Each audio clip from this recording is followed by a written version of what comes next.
Yeah, ladies and gentlemen, now we go to the next agenda. It's welcoming speech from the head of English Education Department for Bapak Ahmad Burhanuddin MA. Time is yours. Okay, thank you, Bu Eros. Assalamualaikum warahmatullahi wabarakatuh. Good morning, Shelley. Good morning. Good morning, everyone. Yeah, first of all, I would like to say thank you to all of you who have come to this great event, especially Shelley Barons, from Australia. So this event is our main goal is how to motivate our students, English speaking students, how to speak up in English fluently and confidently. And why we invite Shelley Baron from Australia? Because frankly speaking, we have so limited resources, especially native speakers in our city Pekalongan. Unlike Jakarta, Bandung, or Bali, who have so many native speakers, so we have to find out how to push our students to speak up in English. So hopefully, by joining this event, our students will have at least experience how to interact with native speakers, and of course how to get insight and maybe tips on strategies how to improve their skills. The main goal, the purpose, the ultimate goal of this event, how after joining this event they can speak English bravely, more confidently, and fluently. So I believe Shelley Baron is the right person, because I have known this from Budini. So I trust you, Shelley Baron. Please give your best to our students. And hopefully one day we will see you in person in Australia or maybe in Pekalongan. So exactly. So I'm looking forward to that moment to come. So thank you very much also for Pak Wadek 1, Pak Muhajeni.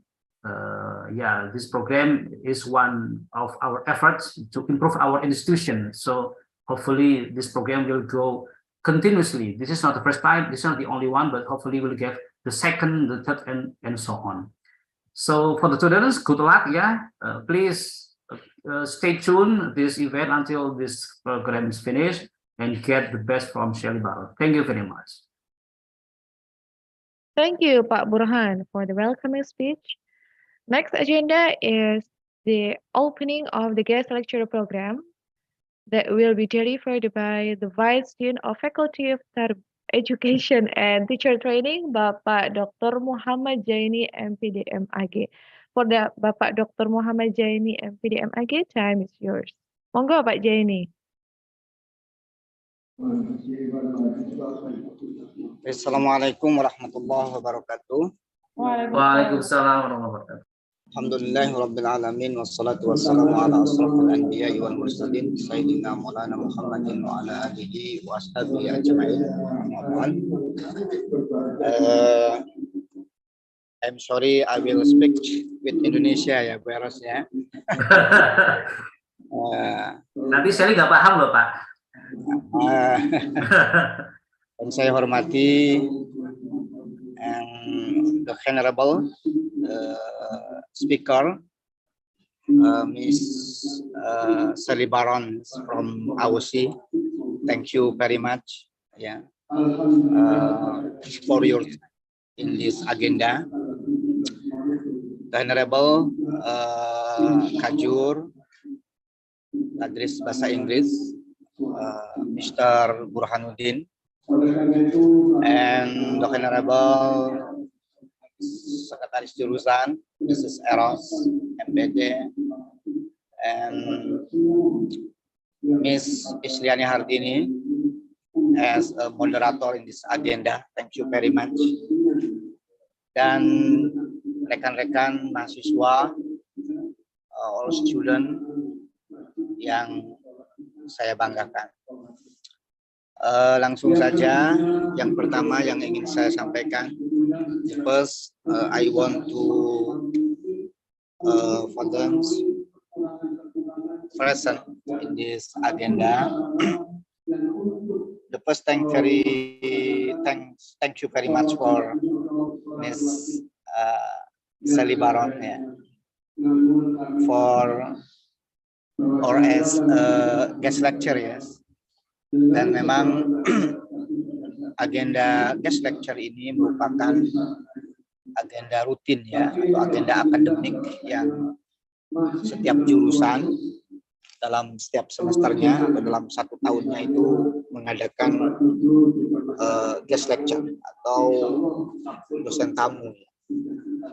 Dan saya sangat mengapresiasi kepada jurusan bahasa Inggris atau prodi bahasa Inggris ya, yang alhamdulillah untuk guest lecture kali ini mengundang dari luar negeri ya. Dalam hal ini dari Australia. Tentu ini akan menjadi pilot project lah, contoh bagi prodi-prodi yang lain gitu ya. Dan memang sebaiknya guest lecture itu adalah seorang expert atau akademisi ya, yang itu memang dari luar negeri lah, atau dari kampus-kampus yang ada di luar negeri. Tentu ini akan menjadi warna ya, untuk menambah wawasan dan juga kultur akademik yang berbeda. Kemudian yang kedua, kebetulan bahwa prodi ya TBIG ini atau tadi bahasa ini akan menghadapi akreditasi, yang ini tentu kita membutuhkan banyak kegiatan, banyak program yang itu semua mendukung proses akreditasi tahun 2024. Dan memang untuk submitnya ya harus dilakukan tahun 2023 ini. Jadi sekali lagi saya sangat mengapresiasi dan juga saya mengucapkan terima kasih kepada Miss Isriani Hardini PhD. Ya saya berharap ya, walaupun sekarang sudah di LPM ya, saya mohon kepada Miss Isriani Hardini untuk terus mengawal, membantu fakultas kami khususnya tadris bahasa Inggris. Dan yang terakhir saya mohon saya minta kepada para mahasiswa ya, untuk bisa mengikuti kegiatan ini secara serius ya.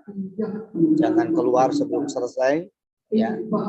Kenapa? Karena guest lecture ini adalah kegiatan yang sangat penting ya, terutama untuk meningkatkan kompetensi kalian di bidang bahasa Inggris. Dan temanya juga ini sangat menarik, yaitu dalam meningkatkan kemampuan berbicara dengan baik. Oke, sekali lagi thank you very much, Miss Sally Baron. I want sometime or the next year you can finance present in our campus in Indonesia. Thank you. Oke, syukron. Mari kita buka kegiatan ini dengan membaca basmalah. Bismillahirrahmanirrahim. Dan mohon maaf Pak Kaprodi, Bu Sekprodi, saya mohon izin ya karena ini ada kebetulan bersamaan dengan acara peresmian. Thank you Pak Matek.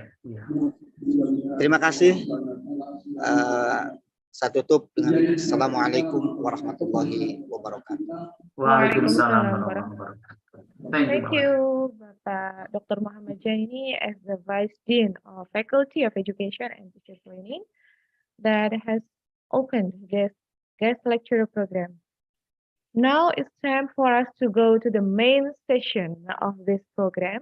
It's about the delivery material, especially entitled Be Confident to Speak English, that will be delivered by our speaker, Shelley Barons from Australia, Navitas Skill Future. And as the moderator of this session is Ibu Isriani Hardini, PhD. For the students, we hope that you'll join this session until the end, and it will be about 2 hours for question and answer session also. We hope that you will be communicative, you'll be engaged also to follow and join this program, this session. Okay. So for Ibu Isriani Hardini, Ibu Budini, okay, can we start it right now? Thank you. Time is for Ibu Dini and for Sally Barons, please. Okay, thank you very much, Ibu Eros. Can you hear me? Yep. Okay. Yes, clear Budi. Okay, thank you very much. Okay, Assalamualaikum warahmatullahi wabarakatuh. The Honorable Waalaikumsalam warahmatullahi wabarakatuh. Waalaikumsalam warahmatullahi The Honorable the Dean of the Faculty of Education and Training, UIN KJ Abdurrahman Wahid Pekalongan, Dr. Haji Muhammad Sugeng Salahuddin MAG, Vice Dean 1, Dr. Muhammad Jain MPD MAG, Vice Dean 2, Dr. Haja Sofia MAG, Vice Dean 3, Dr. Haji Abdul Hobir MAG. And also all invited our invited speaker, Mrs. Sally Barron from Navita Skill Feature, New South Wales, Australia. Welcome on the screen. Okay. And also the lecturers, academic staff, and also our students at UIN KJ Abdurrahman Wahid Pekalongan. Alhamdulillahirrahmanirrahim. Wassalatu wassalamu ala asrafil anbiya'i wal mursalin. Sayyidina Muhammadin wa ala alihi wa sahbihi ajma'in amma ba'du.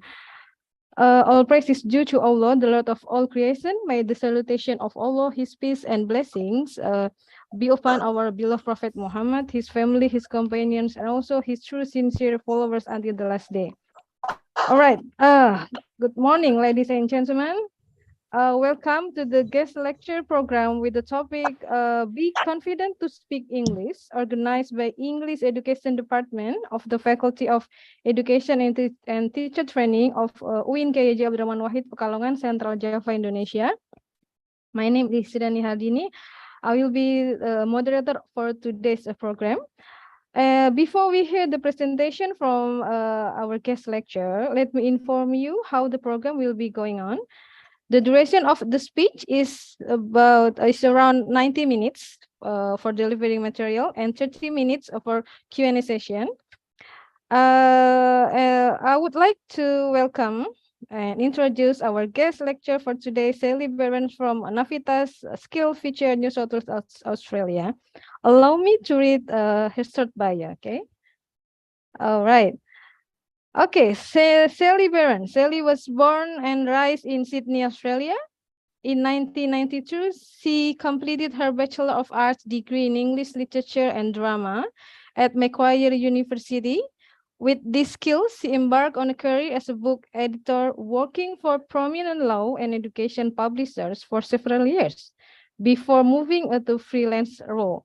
Over the next 15 years, she was contracted to project management, editing, and proofreading jobs for various major publishing companies, working on legal, medical, and educational resources, as well as non-academic texts such as biographies, lifestyle, and entertainment publication. In 2016, Sally decided on a career change and returned to study, completing a graduate diploma in TESOL, teaching English to speakers of other languages at Western Sydney University in 2017.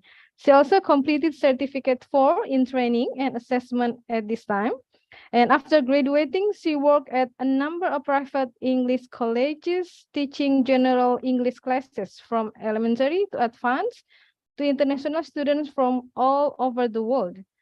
Since 2018, Sally has been working for Navita Futures, a college which delivers the government-funded adult migrant English program to migrants and refugees from many different cultural and linguistic backgrounds who have come to live in Australia. It is a valuable settlement program where the students are taught English reading, writing, listening, and speaking skills, as well as being introduced to Australian culture, society, and employment. Sally believes in enriching students' learning with authentic teaching materials, whilst building friendship and trust with them through fun and engaging activities and meaningful educational experiences. Most recently, Sally has also started working as a tutor with Multilit, the private literacy college, coaching young students in mastering phonics, morphographs, spelling, and guided reading as a way to improve their literacy. Wow, it's very complete and excellent CV, Sally. Thank you. Okay. All right. Sally is my friend, my tutor, and also my colleague. We met at Western Sydney University. She was my tutor at the English Conversation Club. And after that, we became best friends. And then we keep in touch via Facebook and also Instagram until now. Yeah. Okay, without further ado, please welcome Sally Barron from Navitas Skill Futures, yeah, New South Wales, Australia. And the title of Mrs. Barron's presentation is Tips and Strategies to Boost Speaking Skills in English Confidently. Okay, please welcome Sally. Time is yours. Terima kasih. Assalamualaikum. Hello, everybody. Waalaikumsalam. Hi, Hello. Sally. It's Okay. lovely to be here via Zoom to talk to you today. My name is Shelley Barrons, and I'm an English teacher in Sydney, in Australia. Yeah. So today I'm going to talk to you about being confident to speak English in English. So it will be good practice for your listening skills. Okay, so I have some slides, so I will swap between me and the slides. I want you Okay. to feel comfortable to put your hand up. If you need to ask a question, you can send comments or questions in the chat. If you send it to Shelley, choose my name, or to everyone, I will try and keep track of your questions. There's a lot of you, so feel free to jump in and participate when you can, if you can. If you don't know what a word means, you can let me know and we can talk about it. Okay, so I'll just check that my sharing works first. So let's see. Oh, it's not so far. Hang on. So if we start slideshow. Okay. So then share, let me know. Can you all see that? Yes. Yes? Great. Yes. Yep. Okay, great. So for the next hour and a half or so, we will talk about first who I am and what I have done as an English teacher. Then I'll talk a bit about why we're all speaking English. Why is English a useful language to learn?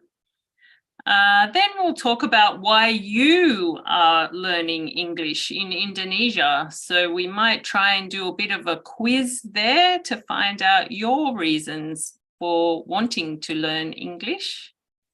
We'll talk about the key ingredients of speaking English. What do you need to know to speak English confidently? And then we'll talk about how to speak English if you're not in an English-speaking country. What are some tips that I can give you to still practice English when you're not around English-speaking people?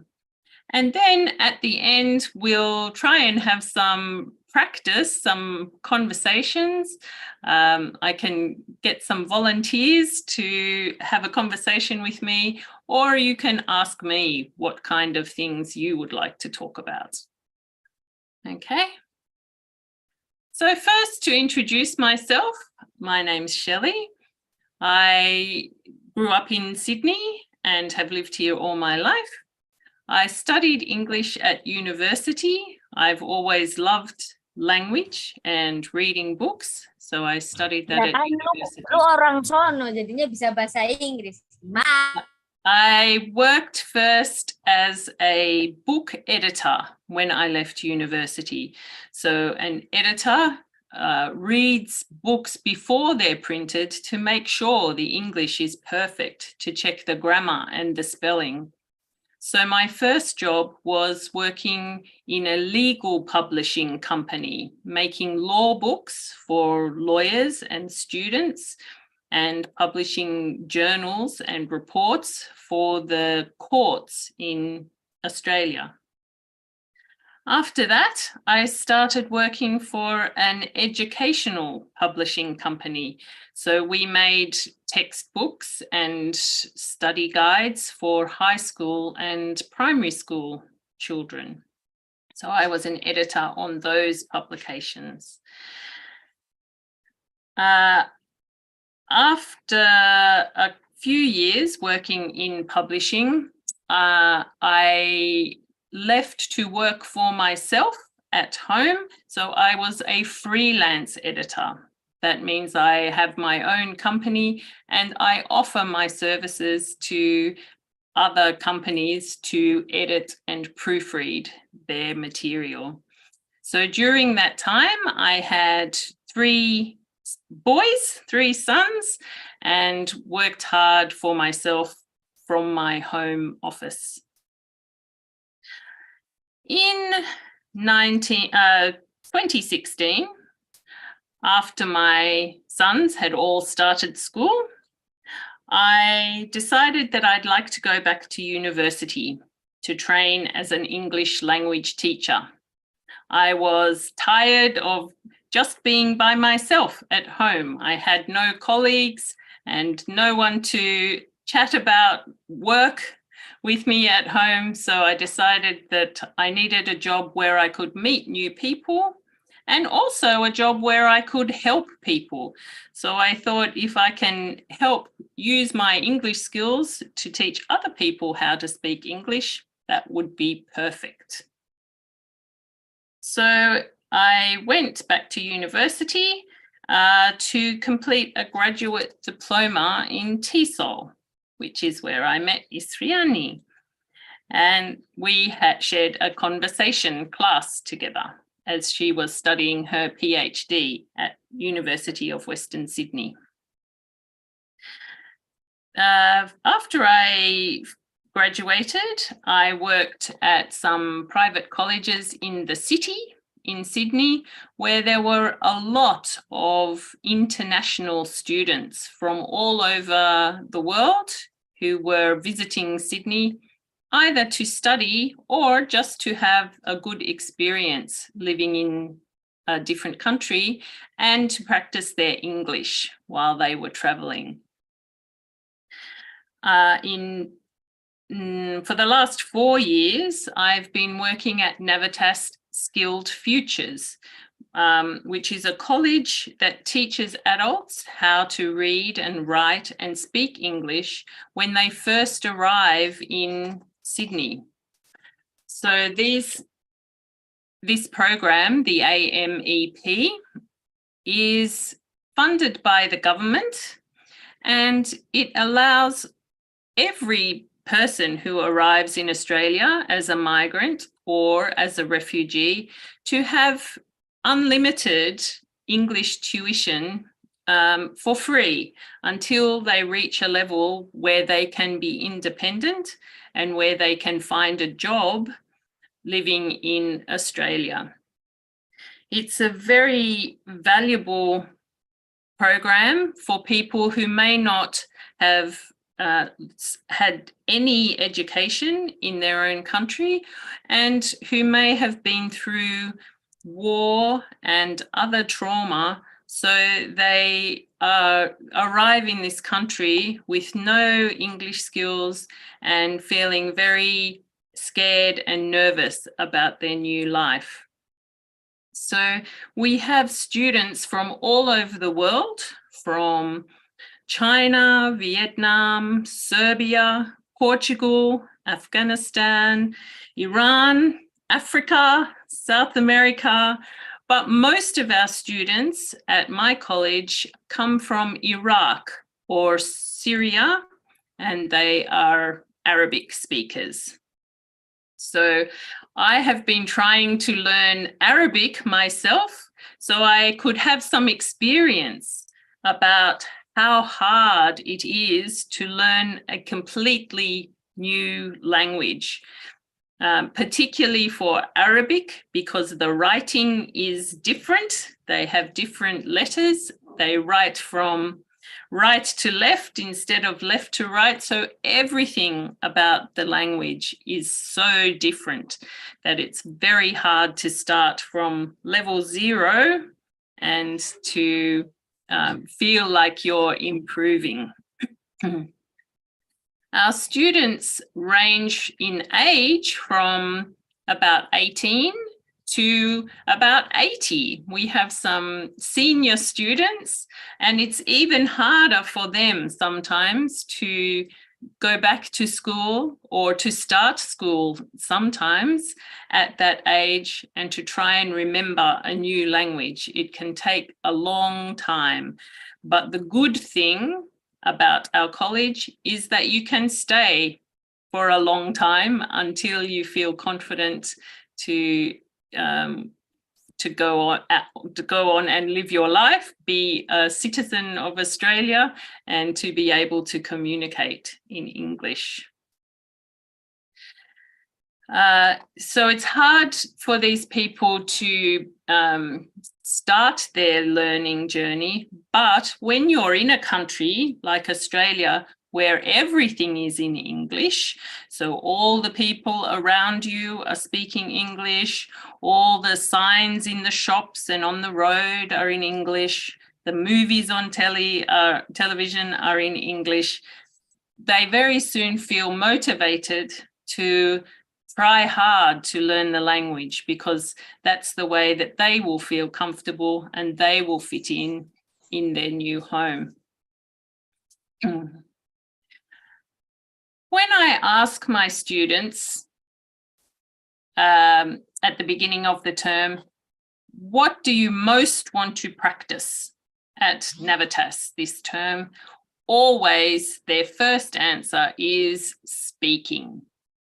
So speaking is the most fun skill to learn and the most useful skill to learn when you first come to a new country, but it is also the hardest some of the time.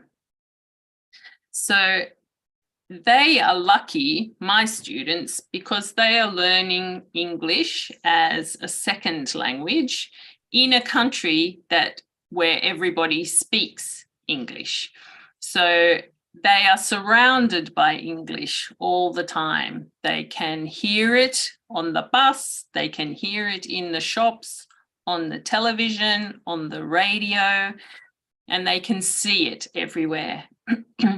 But for students like you, who are learning English as a foreign language in a country where everybody doesn't speak English, speaking can be especially hard for you to practice and to practice every day, because there just isn't the opportunity to hear it and to speak it as it is here in Australia. So we're going to look now at a few tips, a few ideas that maybe you've tried, or maybe you haven't thought of these, to start to feel more confident about practicing your English speaking. Okay, so why do you think people would try to speak English if they live somewhere where you don't have to speak English? Any ideas?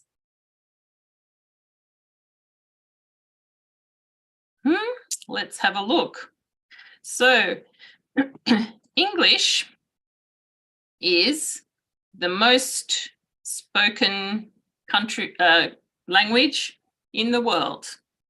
About 1.5 billion people speak English as their first or their second language around the world.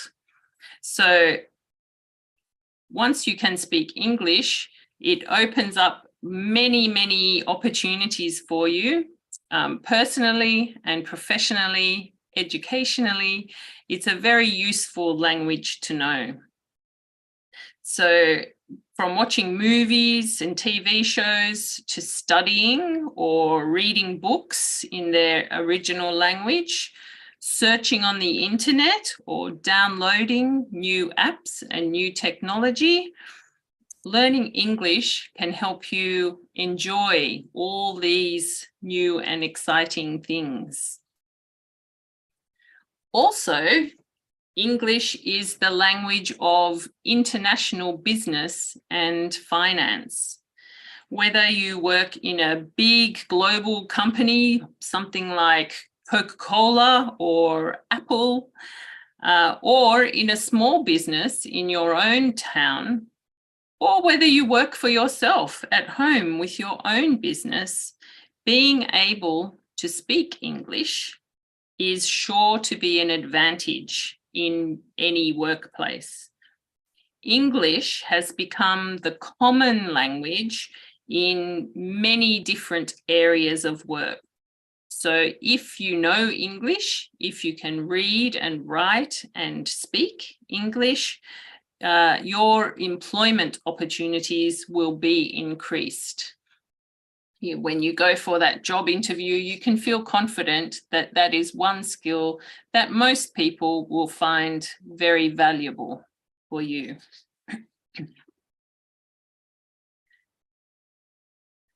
The third thing about English is that it is the language of instruction or teaching at many schools or colleges or universities around the world.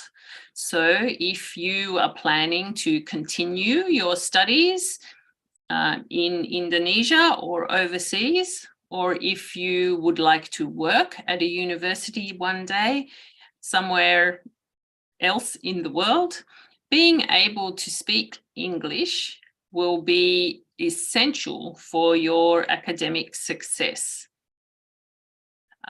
English is also the language of academic literature, so papers, journals, conferences like this one. Most of the time around the world, the common language is English. No matter where you live or teach or study, when we all come together, English is the language that we speak. So if you want to stay up to date with developments in your area of work, then you need to have at least some knowledge of English for academic purposes. And finally, English is the language of popular culture and travel and tourism. So yes, we can study and work in English, but we can also have fun in English and do exciting things in English. So if your future plans include traveling the world or living in another country, knowing English is a huge benefit when it comes to communicating with other people. No matter what country you're in, you can find someone who will understand English and be able to help you.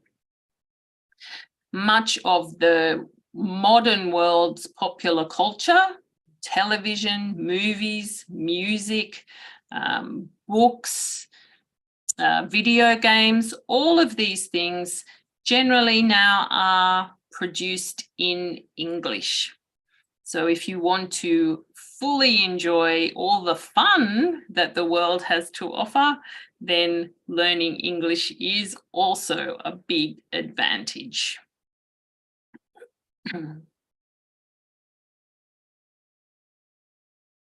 Okay, how are we going?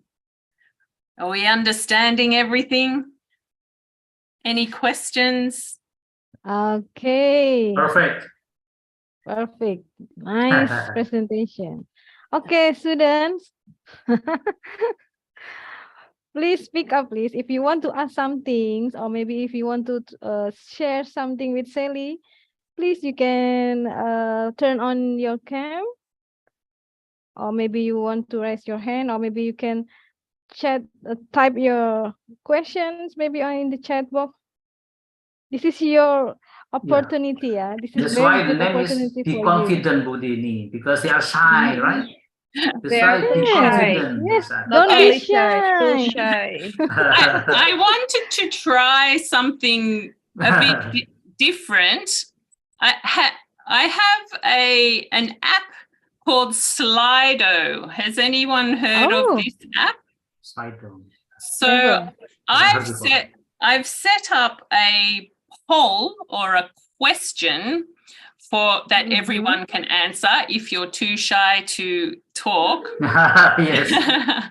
and I can share it with everyone. So just let me get this started. Okay. We'll just take a moment.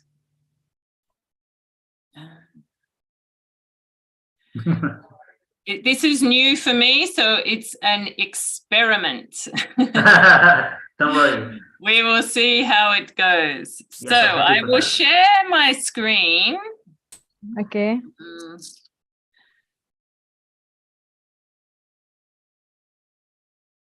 Okay. Can everyone see that blue screen? Yes. Yes. Okay, so there's a QR code that you can scan on your mobile phone if you are using a phone and you don't need it for Zoom, or there's a code number. If you are on your computer, you can search for slido.com, the website, and all you have to do is put in this number 5095 297. 5095 297. And you should be able to see this question. Why do you want to learn English? Write one word. Why? It has to be an English word. Oh, one word. One word, yeah. One word. You can write more than one word, I think. So I want you to think, I want you students to think, what's the number one reason why you want to learn in English? Is it to be a teacher? Is it for work, for movies, for a girlfriend, for a boyfriend, for your work, or for study? So if you can think of one word, you type it in and press send, and we should start to see lots of words popping up on the screen, I hope.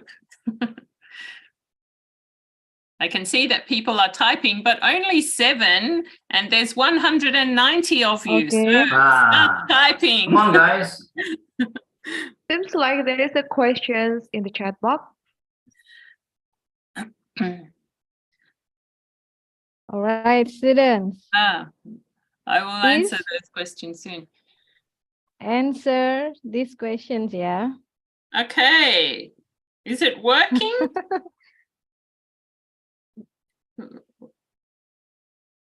I send my answer. Sally. Okay, let's me too. see. Sure. More than one word. No, I typed 2 words. Oh, 2 words. Okay. How come I can't see the answers? Udini, there is a question Yes. in the chat But- box. Oh, I yeah, think yeah. later.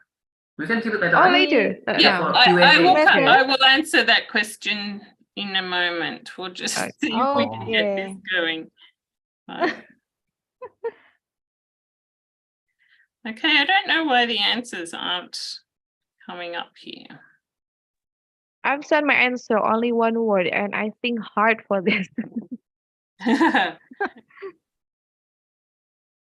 3 participants typing. Oh, you can see them. Yeah. Okay, so I think, can we show results? Here we go. Look at this. Wow, nice. That's my word. Smart. Ah, very good. Wow. So for fun, Whoa. it's Fun. interesting. Oh. For my idol, that's a good one. If For you my like, idol.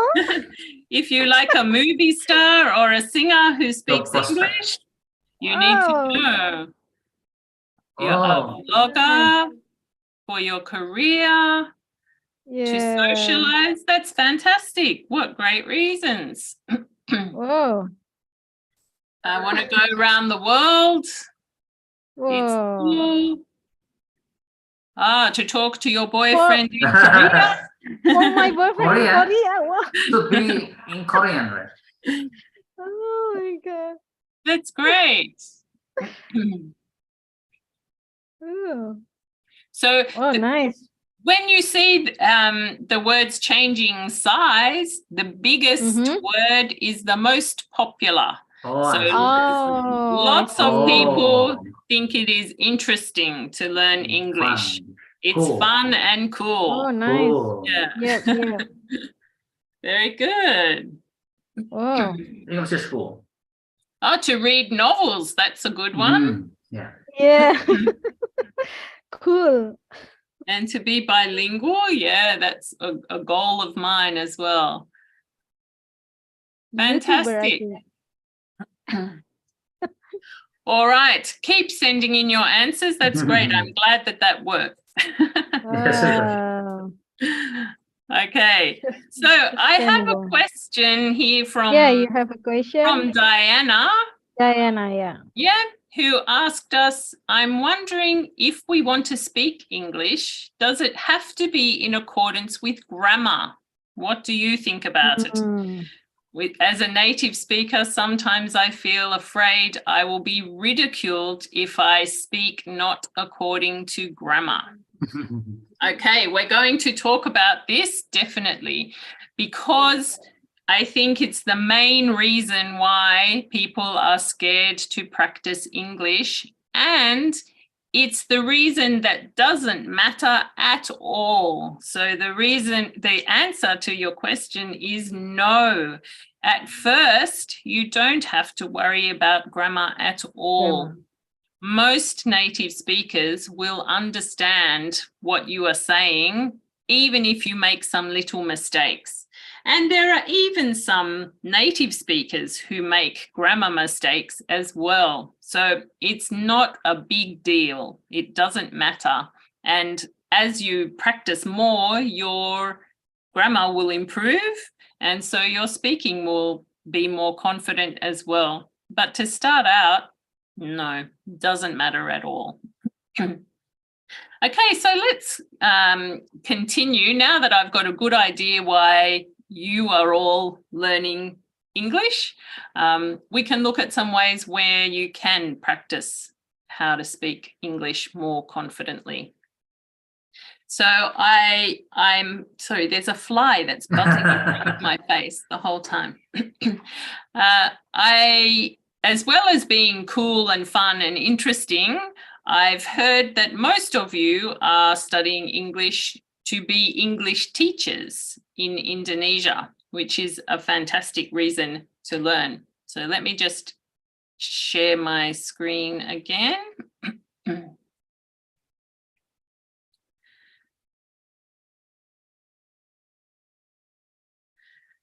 Okay, so why do you want to learn English? Why are you learning English in Indonesia? Well, most of you are training to be English teachers, which is fantastic.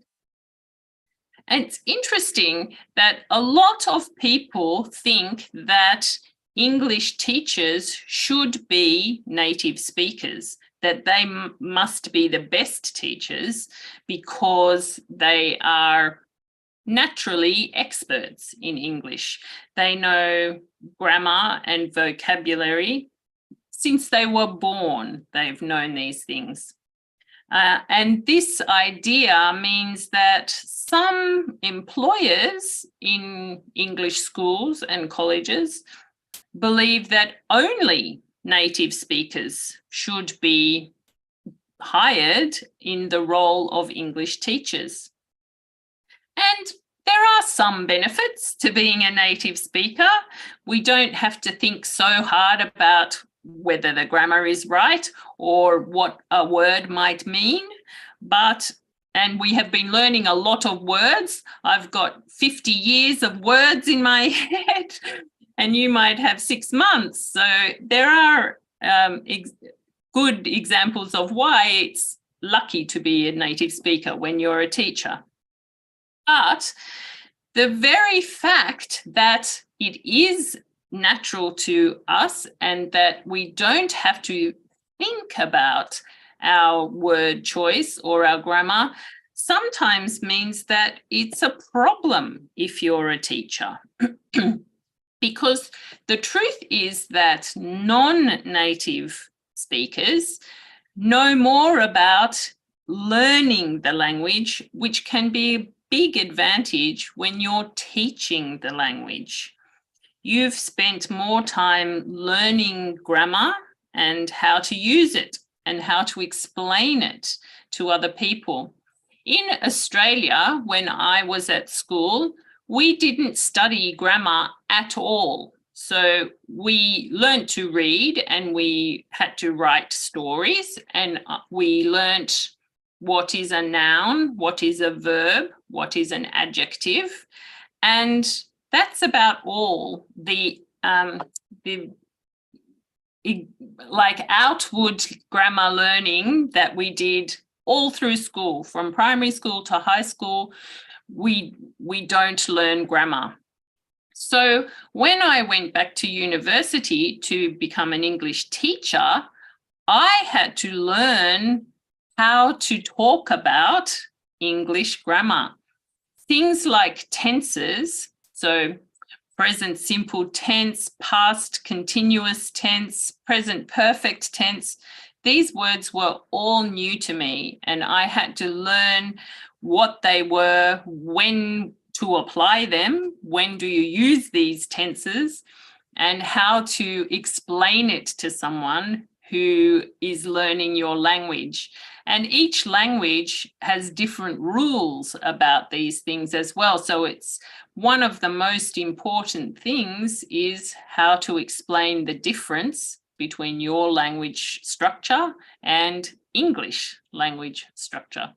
So for if you have learnt English yourself, you're much better at knowing how to explain those kind of things to new students. Also, teachers who have learnt English as a foreign language, like you are doing, you're also familiar with the difficulties in English. So maybe the sounds that are very hard for you as an Indonesian speaker, when you try to speak English, what are the tricky sounds? What sounds do you find hard? And what are the typical mistakes that maybe every Indonesian student makes the similar mistakes? You know about those things, and I don't, because I haven't learnt English as a second language. And it took me years of practice, and I sometimes still students will ask me a tricky question that I say I can show you what it looks like, but I don't know how to explain it to you. It can be very hard. So if you're choosing to be a teacher and to teach other people how to speak English, you need to be confident with your own English speaking and reading and writing and grammar as well. So how can we practice and become confident doing these things when you don't live in a country surrounded by English? Okay. Let me just read a question's popped up here. Andira has asked, how do we overcome nervousness when we're going to speak English in front of a lot of people? When I speak alone in front of a mirror, I can speak fluently without being nervous. Great question, Andira. Well, the truth about that question is that's not just about speaking a second language, that's speaking a first language too. Before this presentation today, I was very, very nervous. So speaking in front of people is scary even if you're speaking in your own language. But confidence makes the nervousness less. So the more confident you can be that you will do it right, the less nervous you will be. And when you're speaking at home in front of the mirror, no one is there to judge you or to laugh at you if you make a mistake. So you don't feel the pressure. But it's important to remember that really no one is going to laugh at you. No one is going to judge you if you make a little mistake when you're speaking. So if you keep that in mind, just think, I'm clever. I'm speaking more than one language. Lots of people can't do that. Be confident that you're doing a good job. And we'll talk more about that as well. Okay, so after a while, when you've been studying English, maybe you're in second year at university and you have learned some English, you start to feel quite confident to write and to read English, but you still find it difficult to speak with confidence. You still get nervous when you're not in front of the mirror. So when you start to feel nervous, often it's hard to motivate yourself to keep practicing because it's hard and you have to spend a lot of time doing it. And often it's tempting to just give up and say, oh, well, I can write, I can read, that's good enough. Don't worry about speaking. But speaking is important and it's fun. And when you do suddenly have a breakthrough and feel like you're improving, then it's really satisfying and you will be really proud of yourself. So you have to find some way to get through the hard times and keep going with your practice. One of the biggest challenges faced by language students is learning to speak fluently, so without big pauses, without trying to think of the next word or am I saying the right tense. And I think there's lots of times speaking to other people when you have something to say, but at the last minute you think, oh, I can't say that, I might make a mistake, so you don't say anything. But you might get nervous and tongue-tied. Do you know that word to mean, oh, you can't say the words properly? You get tongue-tied or can't think of any word that you used to know because you're nervous and someone expects you to say something in English. So this is normal. And as I said, not just English as a second language. Native speakers get nervous and tongue-tied too when they're being tested on their language. But luckily, there are ways you can boost your English speaking confidence. With the internet now, more than any other time, you have so many resources in English that you can use no matter where you live. So while it is easier for my students in Australia to use their English every day in shops or at work or with their neighbours at home, there are some fun ways that you can speak English in a non-English speaking country. I'll just share my screen again.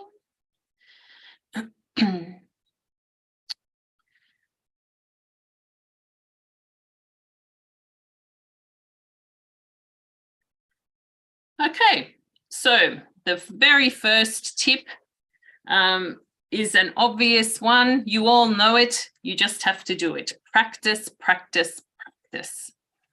The more you speak, the less nervous you will be.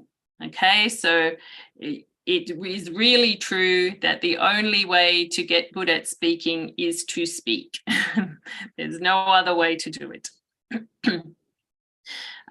Many English learners feel nervous that they might get something wrong and will be embarrassed in front of other people, but really don't worry about that. No one will laugh at you. Everyone will think that you are doing a good job, and just to be trying is a huge achievement. So for practicing in Indonesia, you just use English every day. Even if the person you're talking to can't understand what you're saying, if they don't speak English, it doesn't matter. You can still practice your English in a conversation, and with your friends at university, your classmates, your teachers. Definitely, you should be trying to speak as much as possible with those people in English. It also makes a big difference to your listening and your comprehension if you are trying to understand what other people are saying in English as well. So if you set aside 15 or 20 minutes every day to practice your pronunciation and your speaking, you'll be surprised how quickly it will start to improve. There are so many websites and applications on your phone, on your computer to help you with pronunciation as well, that it's really quite easy these days to practice pronunciation, even if you don't know any native speakers personally. And I mentioned quite a few apps and websites. I haven't given all the links for those yet, but if people are interested, I can certainly send those on after the presentation. Just a link of useful, list of useful links. That's a good sentence to practice, a list of useful links to apps and websites. Okay, so practice, practice, practice. That's the first one. Number 2, stay calm and speak slowly. So often we get so scared and nervous and uptight about speaking that we forget to breathe, and we get dizzy and can't get a word out at all.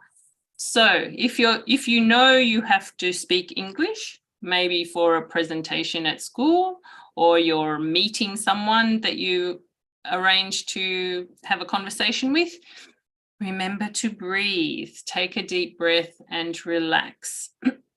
And you don't have to speak fast. I think I can hear myself getting faster and faster speaking. Sometimes you have to remind yourself to slow down. It's not a race. No one has to speak immediately. Someone asks you a question, you can take your time, think of the answer, think of the word that you know, and then speak nice and slowly. And also, don't be afraid to ask the people you're speaking with to slow down as well. My students often tell me in the classroom, "Teacher, can you speak more slowly?" Because I have forgotten and I'm just speaking at my normal speed, but it's no trouble for me to slow down and speak clearly and slowly for someone else as well. No one will mind if you ask.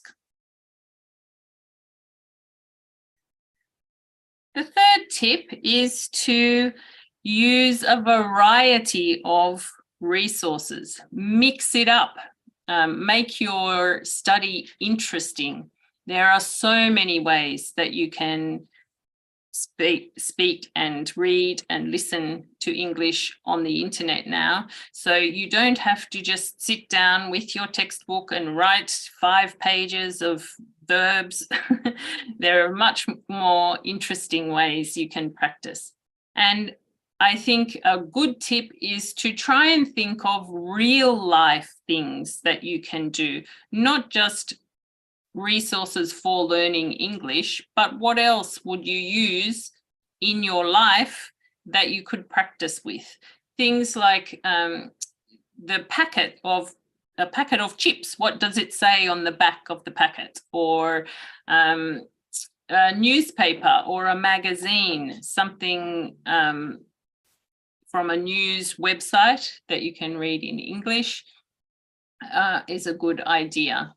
There are lots of YouTube videos, not just YouTube how to speak English, but if you like gardening, you can watch a YouTube video about how to plant roses in your garden, and you will learn words that you are interested in using in your real life.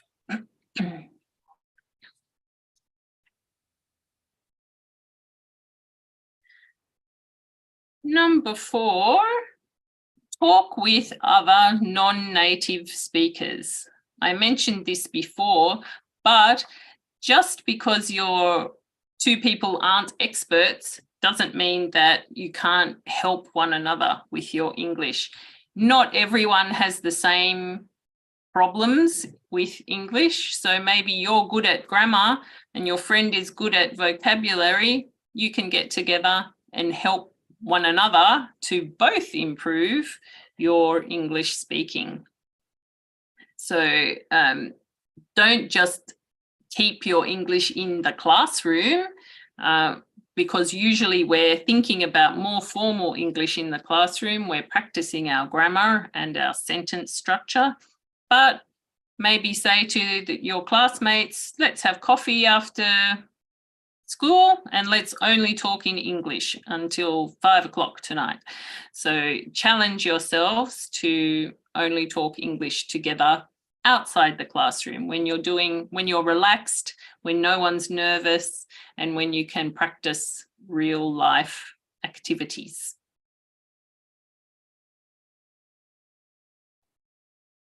Okay, so when we're talking about being a fluent speaker or being confident speaking English, really we're talking about 3 things: fluency, accuracy, and pronunciation.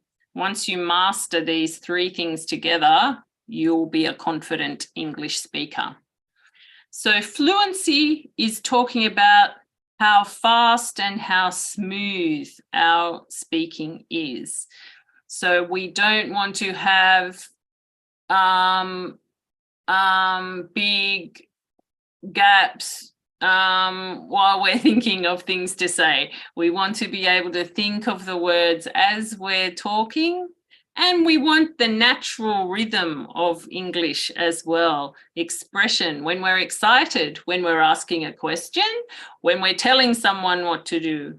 From our voice, you should be able to hear the meaning of your words as well.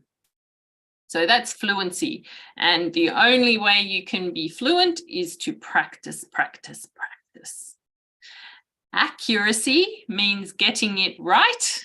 So we're talking about grammar and vocabulary, using the right word and using the right tense in the right place. They're things we can practice by ourselves with books and with videos. But again, the more you listen to people's native speakers speaking and the more you read in English, the better your grammar and vocabulary will be.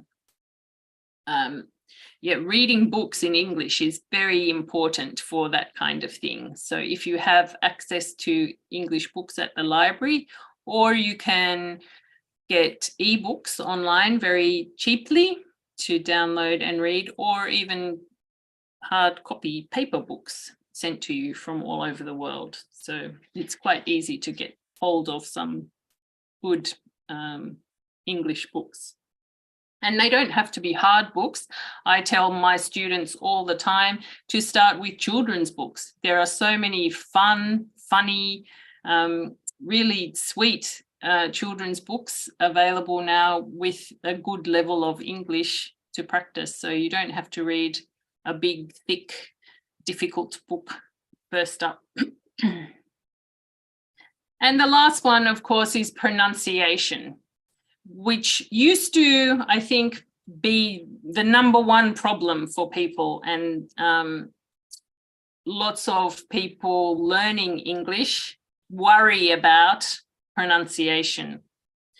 I think the truth is today, if people can understand you speaking English, then your pronunciation is fine.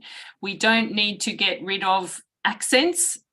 Accents are nice. Accents tell you, hey, I can speak 2 languages. How many can you speak?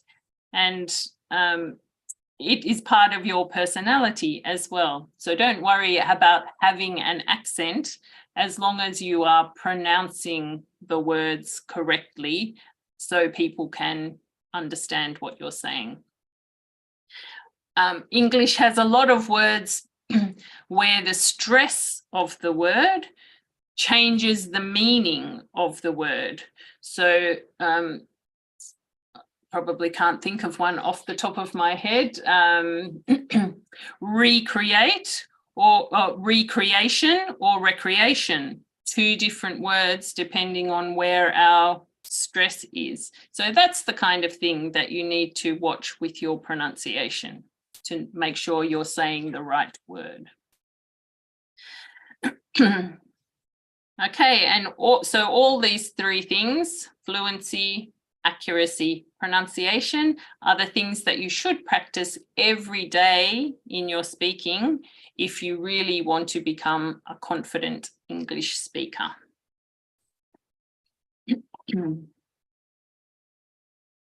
Okay. Okay, I think we have, we have some questions, 2 questions here. Yeah, the second question is from Andira. Is that right? Yeah, Andira. How to overcome nervousness when we are going to speak English? Yeah, okay, I've answered that one. We talked about that one already. Okay, the third one is from IF. If English people from a young age are fluent in English, this is natural. Then how long does it take for young children in Indonesia to learn English without being pressured and having fun? I think, Isriani, that's your area of expertise, isn't it? Yeah. Yeah, children, yeah. No, you can answer it, Sally. I'm sure. Okay, I think it's hard for us as adults to imagine how children's brains so easily can separate 2 languages and learn them equally easily. So speaking to my students in Sydney, the adults always are having a lot of trouble speaking English. And so my class now, most of the students have been in Australia for maybe 7 or 8 months, maybe a year. And they're still at beginner level. Some are quite good, some are still struggling. They have children, some of them little children, some of them have children in high school, but already their children are almost fluent in English from going to school each day and from watching television and from just hearing it in the outside world. So if you have a child that you want to speak English at home, it's quite easy, I think, to set up your home to facilitate, to encourage them to learn both languages. Maybe mum speaks Indonesian to them and dad speaks English to them. Or for 1 hour every day, we will watch some English television and read an English book. So even by doing fun things like that, if it's not feeling like homework, then I think children very, very quickly pick up English and can use it without worrying about swapping between languages. That's right. Right, it's that's right. Yes, that's correct. And I think I've also asked about what accents are easy for spoken in Indonesian to learn.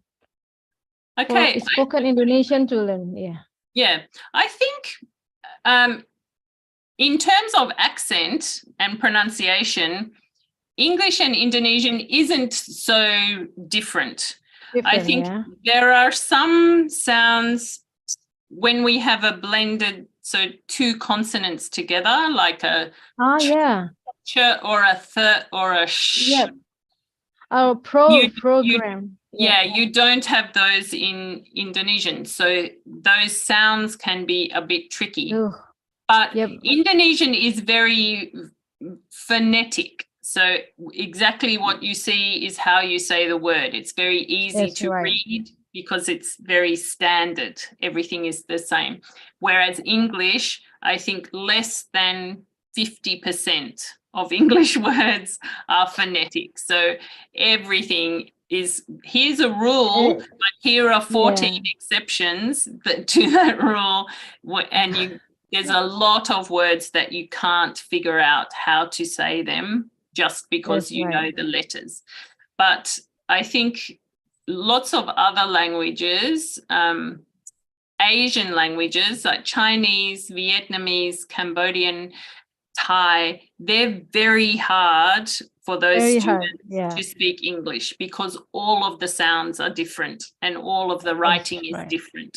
So I think for Indonesian students, you're quite lucky. There is a lot of similarity between English and Indonesian sounds and letter pronunciation. So you have a good head start there.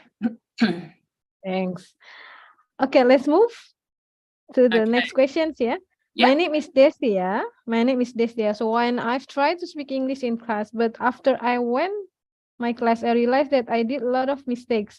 So I'm overthinking about it. Like, why can't I do that? Maybe yeah, I can do that. Yeah. I thought I'm kind of afraid to speak in another chances. And my question is how to throw away my overthinking and my fearness of being wrong again.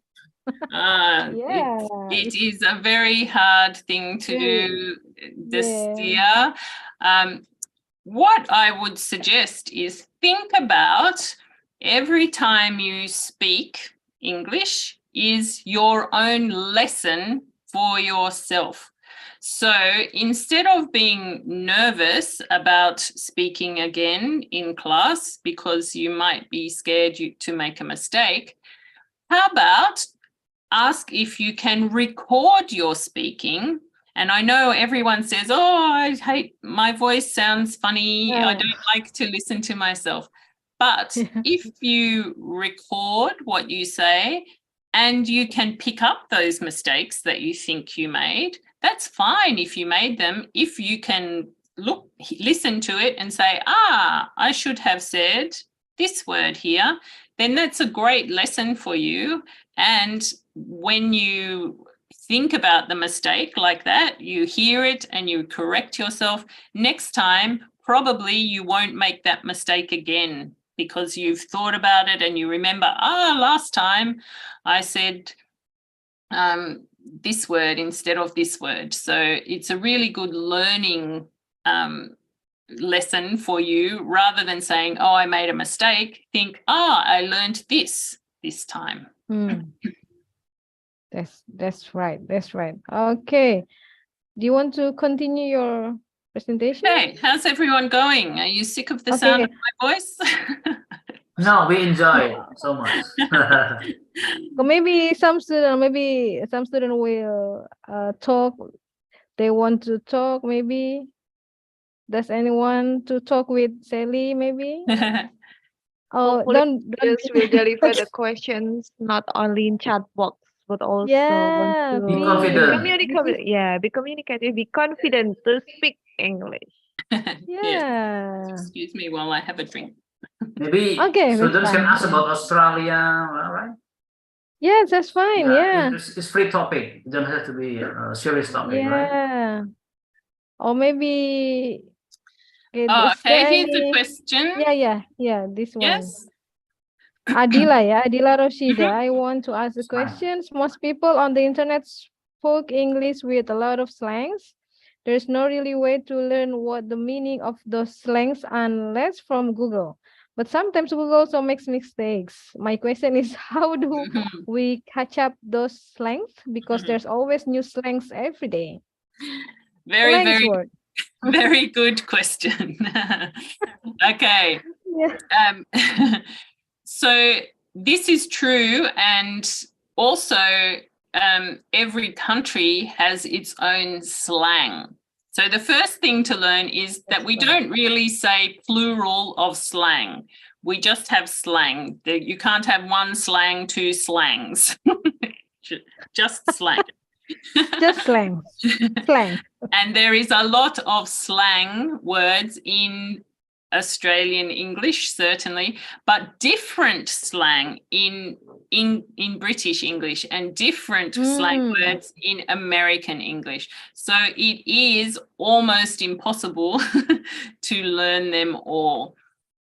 I would recommend not Googling them, probably because Google will give you the literal translation, exactly what those words mean, whereas slang is not literal. Slang has a different kind of meaning depending on how you use those words in a sentence and where you are, who you're talking to, what the situation is.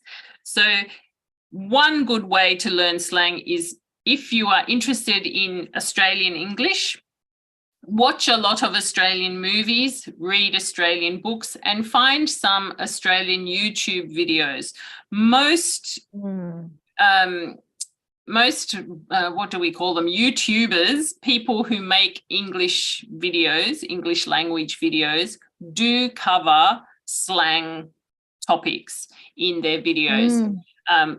For instance, I don't know, there's a YouTube English channel called English that with a young Australian girl, Emma, teaches the English. And I know that she has lots of videos about different Australian slang words.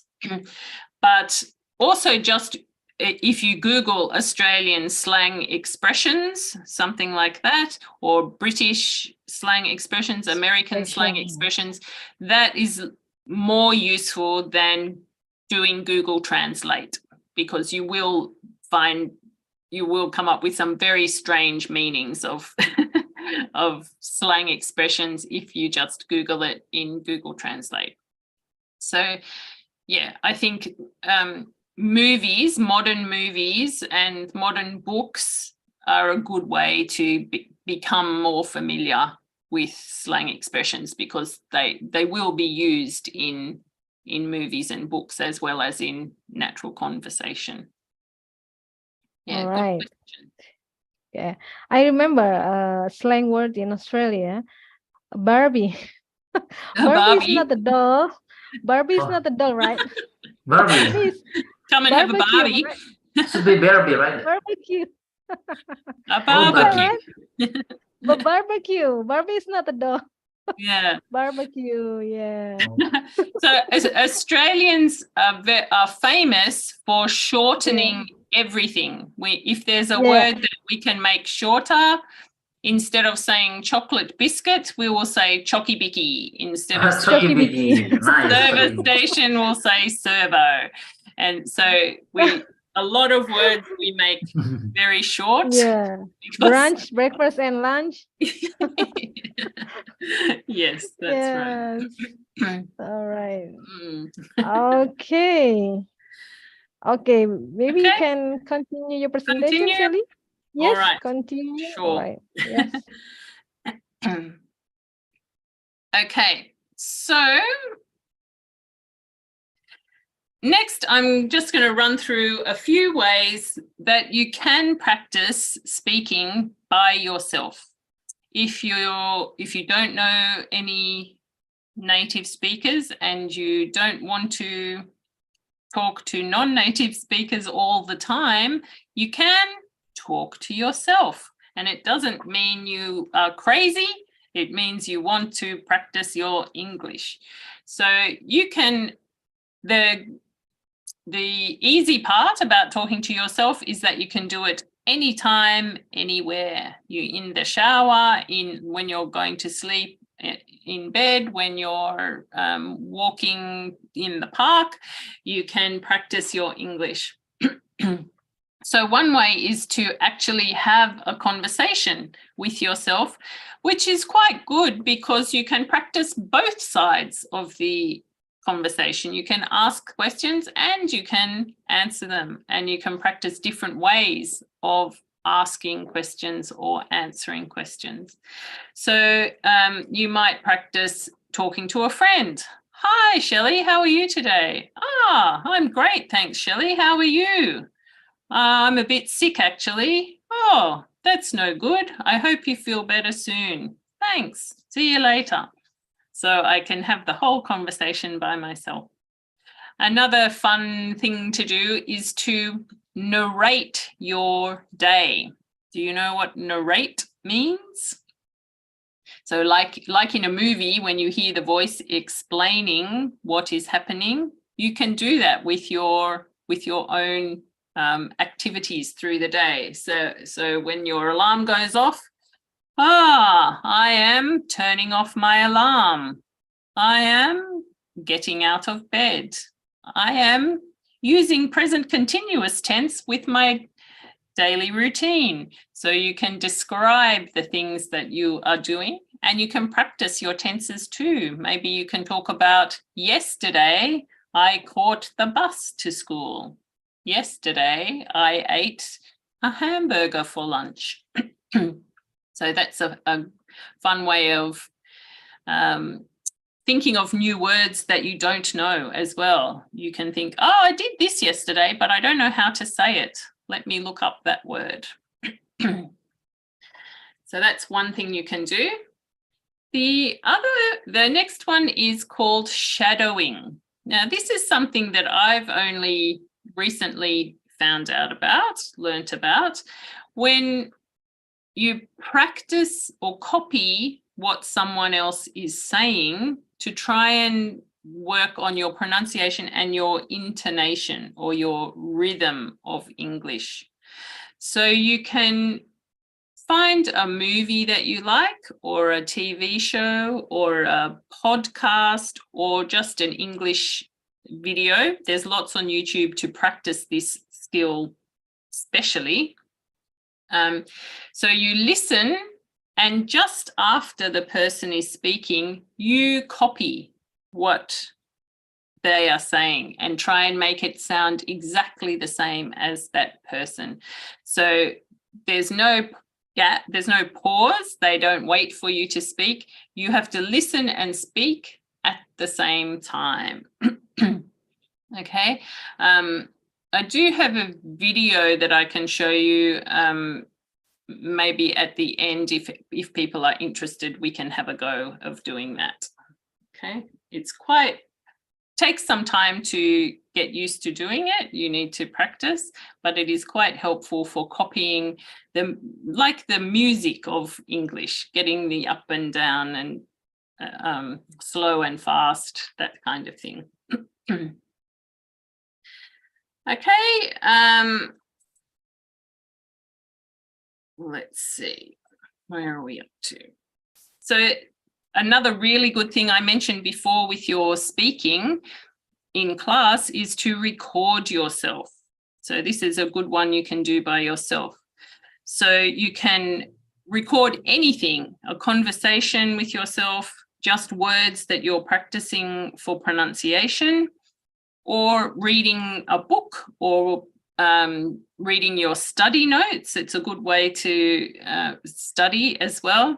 So speak aloud and record yourself. You can use most phones, smartphones and computers, laptops will have voice recorder function and save it as a file. So it's a great way to compare your pronunciation and your progress as you're learning. If you start this week, week 1, record yourself reading something from a book, say, and then in 5 weeks' time, record yourself again reading the same thing and listen to both of them and see how much you've improved. See your pronunciation get better and your fluency get better. You can easily record your voice for messages for your friends, for WhatsApp, or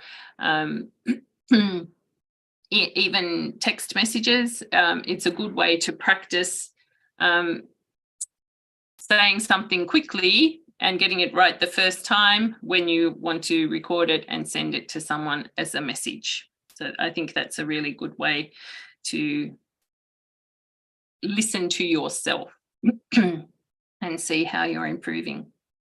And also, as well as listening to yourself speak, it's also a good idea to watch yourself speak, which sounds funny, but it's actually very helpful.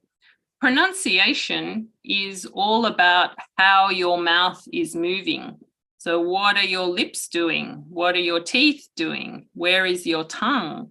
So if you watch yourself very closely in the mirror doing all the sounds like this, then you can see what your mouth is doing.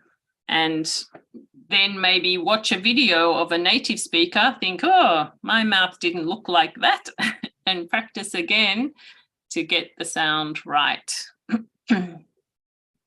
You can also practice body language when you speak in the mirror, especially if you have to do a presentation at university. Practice doing the whole presentation in front of the mirror to see how you stand, what you do with your hands, how you shake your head. Body language changes between cultures. Sometimes nodding your head means yes, sometimes it means no.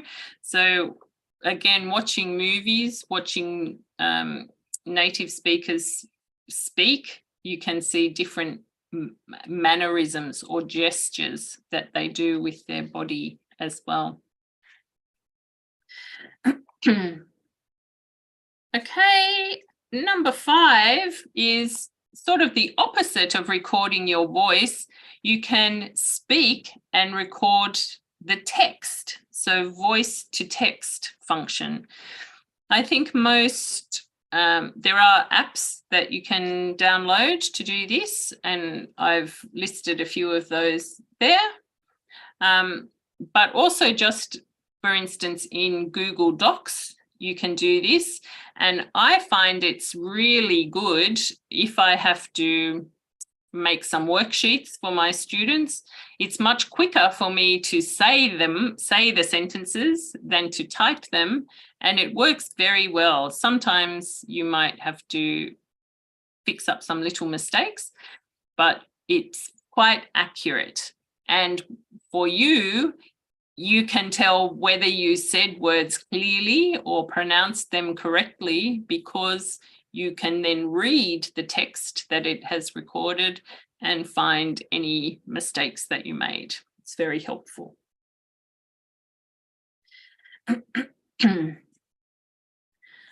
Okay, you can do that too for sending messages in WhatsApp or in even just text messages. You can press the microphone function, say your message, and check if the text matches what you wanted to say.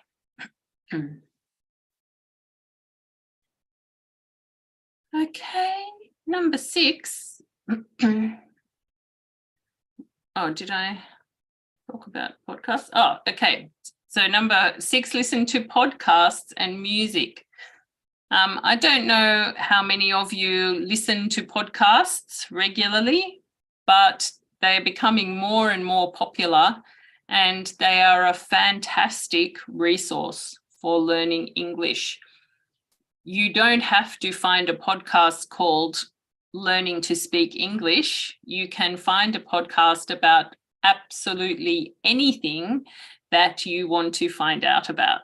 So if you like cats, there'll be a podcast about cats. If you like cooking, you will find a podcast about cooking. If you like scary ghost stories, there are podcasts about scary ghosts. So it's a fantastic way to listen to native speakers, to listen to different accents, and to learn vocabulary about things that you're interested in. So often in textbooks that we learn from at school. We're just talking about the food in the cafe, the time I went on holiday, the same things over and over again. But podcasts can tell you so much about many things. And some are easier, some are harder. But if you listen to a podcast every day, your English would start to be amazing. You'd learn so many different words and slang, good way to listen to slang as well. It's a very good resource. And also music. So listening to English singers, English bands that you like is a really good way to practice rhyming words, because most songs will have rhyming words, and hearing different kinds of voices saying the words. So most songs on Spotify will have the lyrics, the words of the song, on the app as well. So as you're listening, you can read along with the words and practice your English while you listen to music that you like. That's a really good one.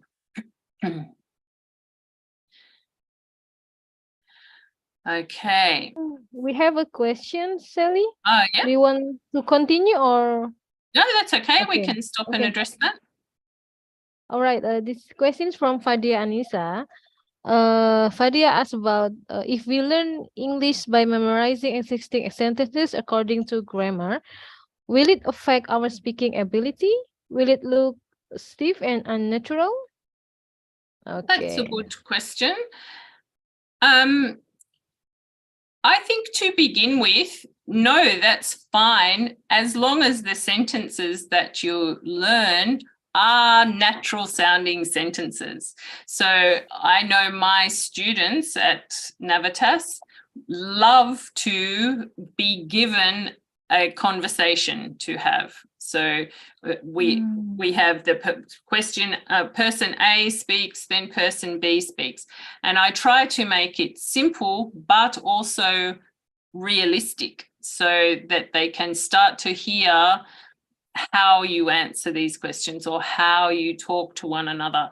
So if you memorize it first and get confident to say those sentences, then soon it will become easier for you to change them and to make your own sentences when you know how they should sound. So as long as you know there's a subject and a verb and then something else, you can practice those sentences and start to make up your own. So I think it's a good way to get started.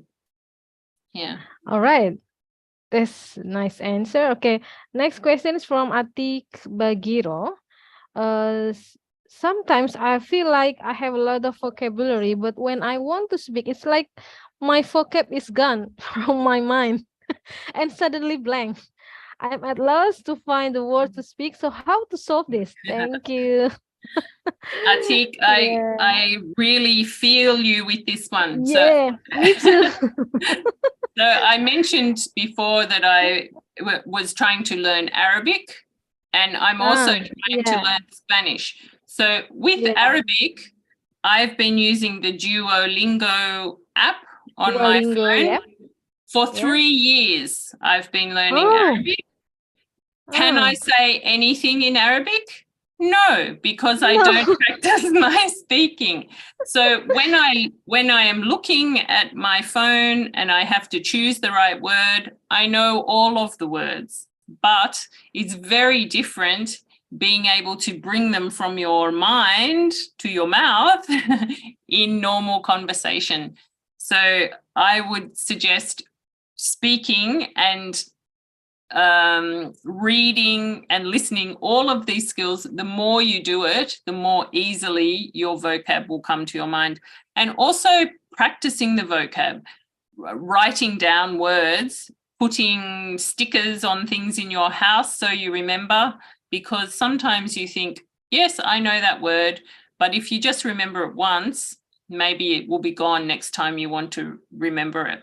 So if you write it 20 times every day for a week, you will never forget it.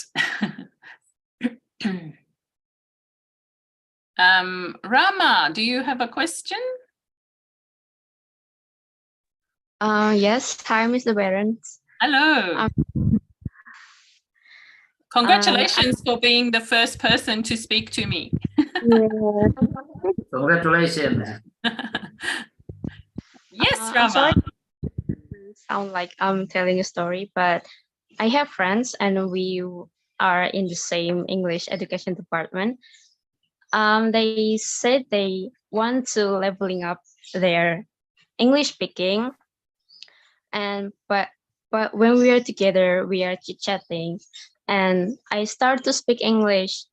Like I see their face drop for a second, and the way they responded, it seems to me like they ignore it as if nothing happens. And at the time, I feel like I have ruined the mood. So, what would Mr. Parents do if you were in a, or what should I do to invite them or encourage them to create English environment? Good question. So you mean you want to speak English with your friends, but they don't like to practice? Is that right? Yeah, most likely. Yeah. Yeah. Yes. I think it's a hard one if some people don't like to practice.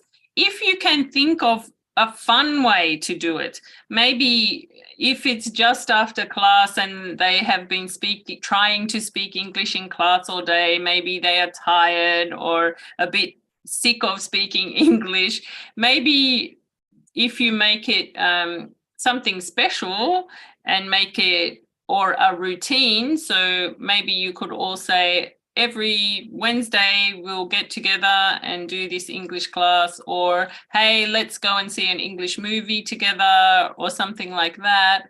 Maybe making it something a bit special or a bit fun to begin with will encourage them to like to do it, and then maybe when they are more confident as well, then they will be more comfortable to just have a chat in English when you try to. Well, thank you, Miss. All right. Okay. How are we Alright. going for time? All right. I'm sorry, Sally, I get lost. Something wrong with my laptop. Oh, So I use my mobile phone. Can you see me? Can you hear yes, that's fine. Yeah. me? All right. Anyone to ask question? Does anyone to ask question? Or maybe, or we just want to continue? Continue? All right. Okay. I'll speed it up a bit. All right. Yeah. Okay. So my next point was reading aloud. So practicing by yourself English to read aloud. It's fantastic if you are reading a book to yourself. You can write down all the words you learn. That's another good way to make your vocabulary stay in your head. But reading out loud is very good practice, just to get the sound of the English right. Hear that you're pronouncing it. Lots of times we see a word a lot before we actually say it out loud, and we suddenly think, oh, I don't actually know how to pronounce that word. So reading out loud is good for practicing all of the words that you see, that you know how to say them out loud. If you come to a word that you don't know how to pronounce, just look it up in the Google Dictionary, and it always has the little sound button that you can click to hear how you should say that word. So write it down, practice saying it lots of times, and you will remember that word next time. You can read anything as well, magazine, book, the back of the food packets, absolutely anything is good to practice reading. Okay, and finding a good speaking app. There are lots and lots of speaking apps now that use AI or artificial intelligence to actually listen to your voice and give you feedback. I've tried some of them out when I was researching this, and they're quite amazing. So lots of them are free, and you can do them just on your mobile phone, spend 5 or 10 minutes a day practicing your pronunciation into these apps. That I've given a little list there of some that you could try.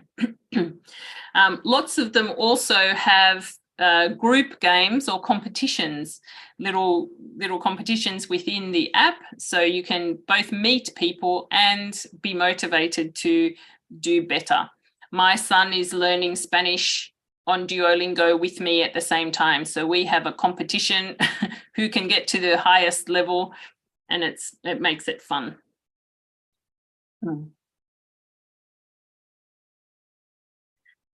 Okay. And so that they were all reasons or methods to practice by yourself, but you can also practice with other people, native speakers, even if you're in Indonesia. So the first way is through language exchange, and there are lots and lots of websites and apps now, especially for this, to connect people from around the world to practice the language that they want to learn. So I've written a few of the most popular ones here. You can find someone who would like to learn Indonesian and you want to learn English, and together you can teach one another your language, and also join conversation groups in your target language, the language that you want to learn.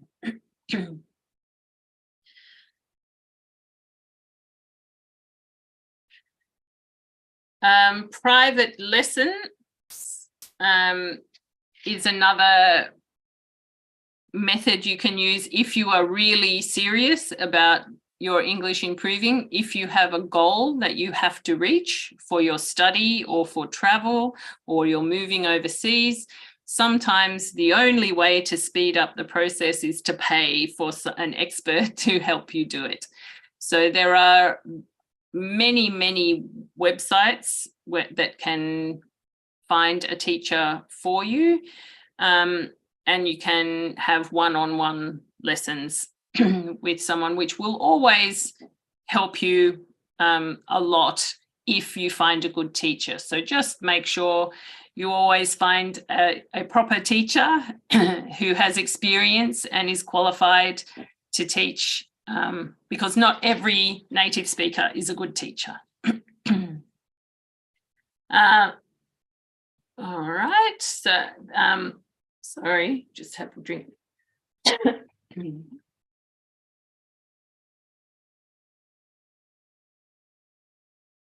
So there's just a few of the most popular websites that can give you a private teacher, a one-on-one teacher that will mark your work and give you homework and give you individual feedback. Meetup is a new app that I learnt about, which organises speaking events for people who want to learn English. So cities all around the world have a meetup conversation group, either online or in person. And just out of interest, I looked up Pekalongan to see if there were any events, and there were some. So some of you might be involved in that, but I think you can also set up a meeting. So if lots of you feel like you would like to get together socially to have a chat, not about school, but just to practice your English, you can go to the Meetup website and create a conversation group and invite people to come and join your group, which is a really fun way to practice your English together. And social media, of course, it's everywhere: Facebook, Instagram, TikTok, Twitter. Mostly it's in English, and you can find a lot of good material just to watch but also find people to connect with as well. Often in the comments of an English language video, people will say, I'd like to meet someone to practice my English with, and maybe give their WhatsApp or something like that. So just looking at social media is a good way to be able to meet people with the same language goal as you. And another great way to learn slang as well, from real people just posting in their natural language on social media. I've just written a warning here, of course, to always be careful meeting people online. You don't know that people are who they say they are. So always be careful and don't give your personal details to anyone that you don't know well.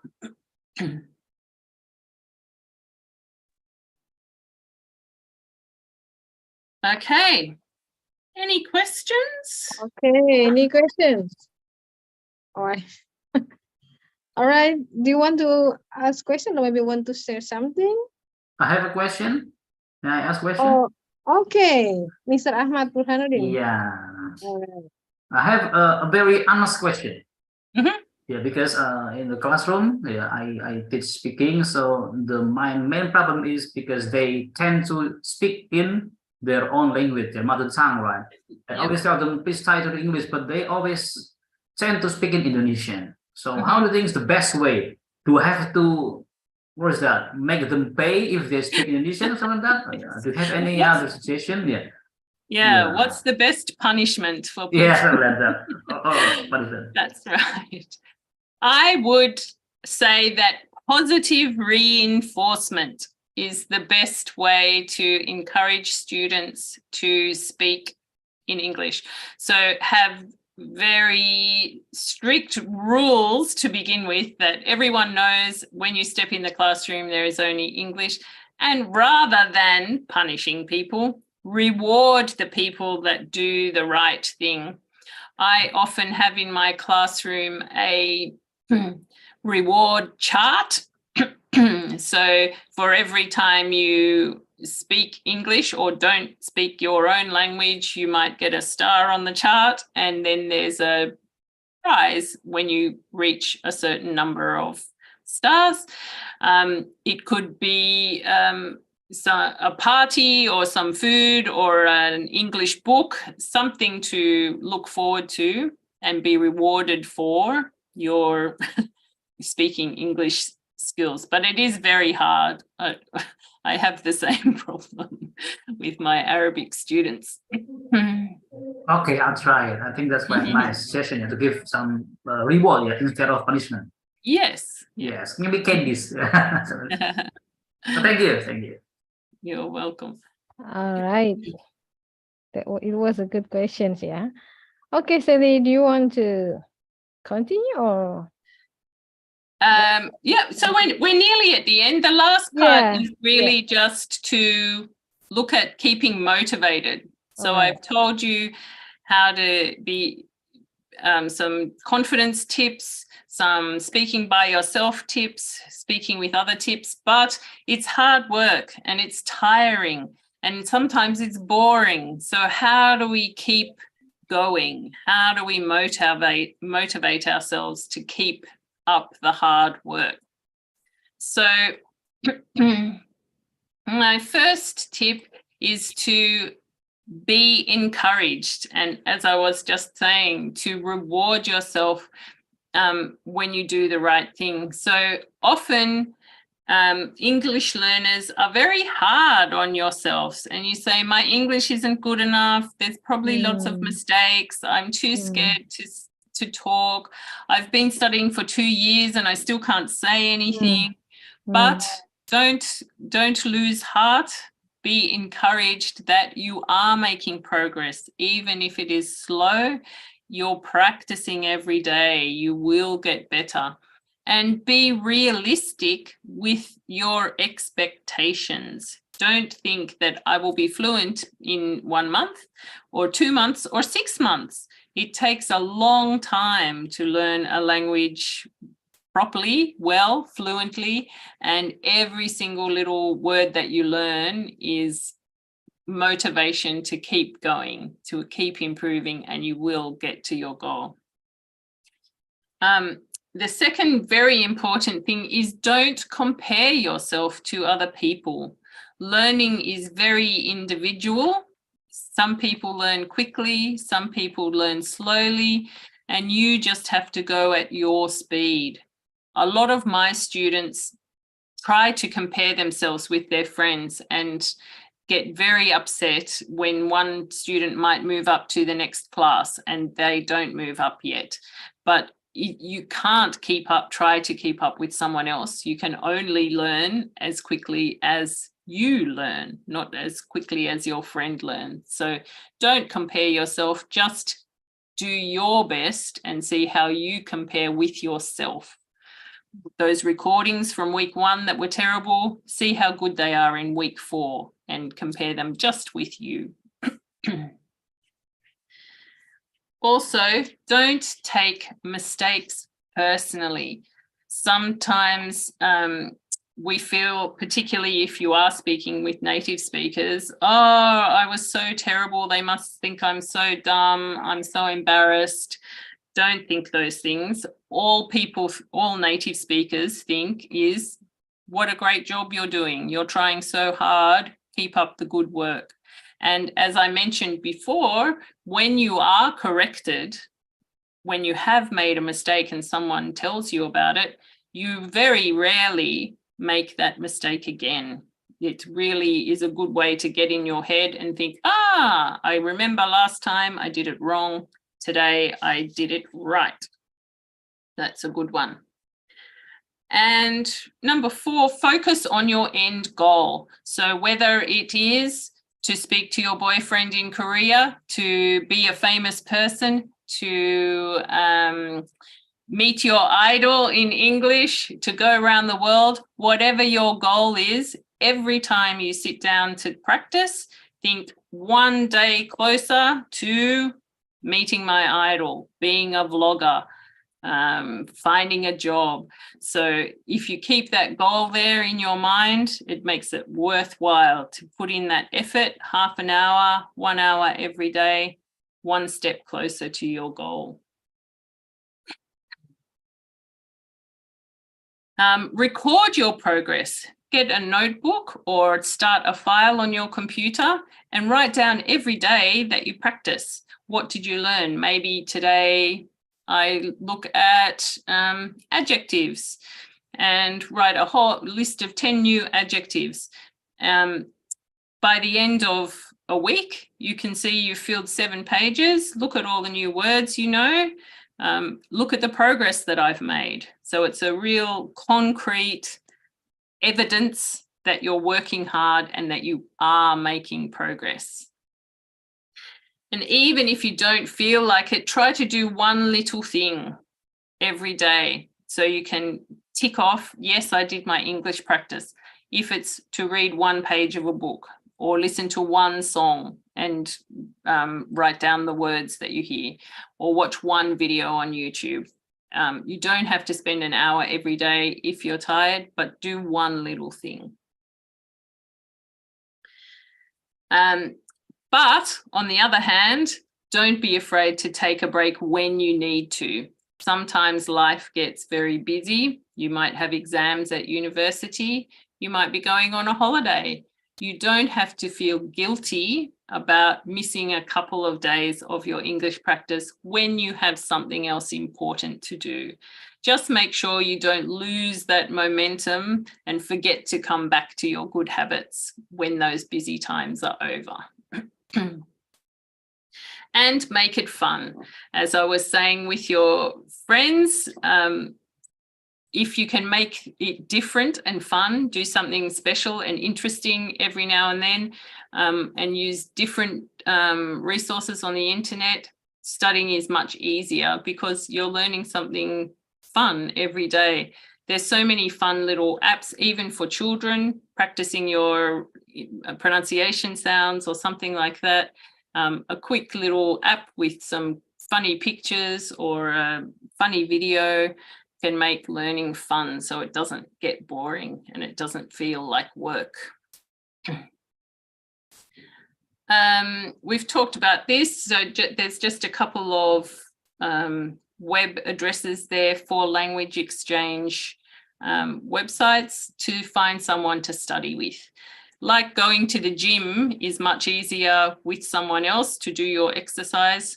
Exercising your English is much more fun and motivating with somebody else as well. So if you can find someone that's as keen as you are to practice your English, then that's really great motivation. And the last one is to set yourself new challenges and reward yourself for reaching those challenges all the way through your language learning journey.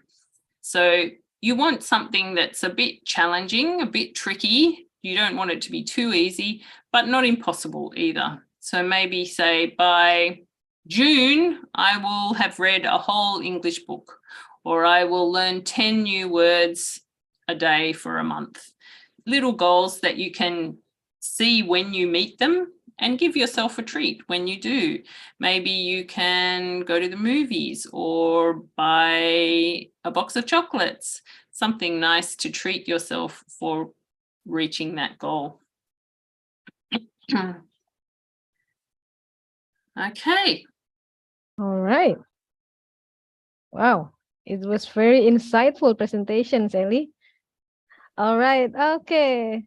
Anyone ask questions or want to say something, or maybe want to give some comments, or whatever you want? This is like you can share your maybe your idea, maybe you can share your experience during learning English in the university, or maybe you want to ask whatever you want to ask the culture. Yes, please, Sally, we give some comments and answer. I have a question again. Again, okay, Mr. Yes. Ahmad. There are lots of questions in my head. Yeah, maybe on behalf of my students, right? Say. My question is maybe some or maybe most of Indonesian students, if I can say not all, think that the biggest problem when they have to speak up English is because they lack of vocabulary. That's the reason, because I don't know what to say. That's why they use Indonesian. Is that right? Yeah. How can I say in English if I don't know the words of this thing, for example? So yeah, maybe that's why some of the participants here, they keep silent, because maybe they have something in mind to ask, but they know the words for that. So what is about that? Is it is vocabulary is the most crucial thing in speaking, or actually no? Yeah. I guess it is the most important thing to become fluent, because but there is no easy way to do it, because you just have to remember the words. Yeah, exactly. So I think we are lucky today that we have Google Translate and dictionaries on our phone. So most of the time in our world, you can look up a word that you don't know. I think the important part of building your vocabulary is to don't just look it up and say, oh yes, that's the word, and then don't do anything else. If you look up the word, write it down. When you get home, write it down again, look up some sentences. There's do you know the website Youglish? It's like YouTube and English together, Youglish. You can search for a word that you have learnt. Maybe you learnt the word, what's the word? Haphazard. I taught a student this word. Haphazard. I don't know it. I don't know how to use it. It looks fun. What is it? So in Youglish, you can type the word and it will come up with a whole lot of YouTube videos of people using that word. So it's a great way to make it stick in your head and to hear it used in context in a lot of native speakers' speech. So yeah, practice it, learn it, but then practice it. That's the way to learn new words. Yes, and there's no instant way to master all vocabularies, right? There's no easy way to do it. It's just memory and exposure. So learning the new word, finding the new words in the first place, and reading is the best one for that. I think. Yeah, reading lots of books is the best way to learn new words. Yes. Okay. Thank you. Hopefully, the participant here, you can get the point. I have May to I read a have lot. one question? Okay, Bu Eros. Oh, Okay, Bu I'm Eros, the sorry, secretary of the head. I changed Yes, my okay. device. I'm sorry. Okay. My question is, this is a kind of complaint of the students because we live in a big city. There are we have no learning environment actually that's suitable for the students to practice speaking, especially in English.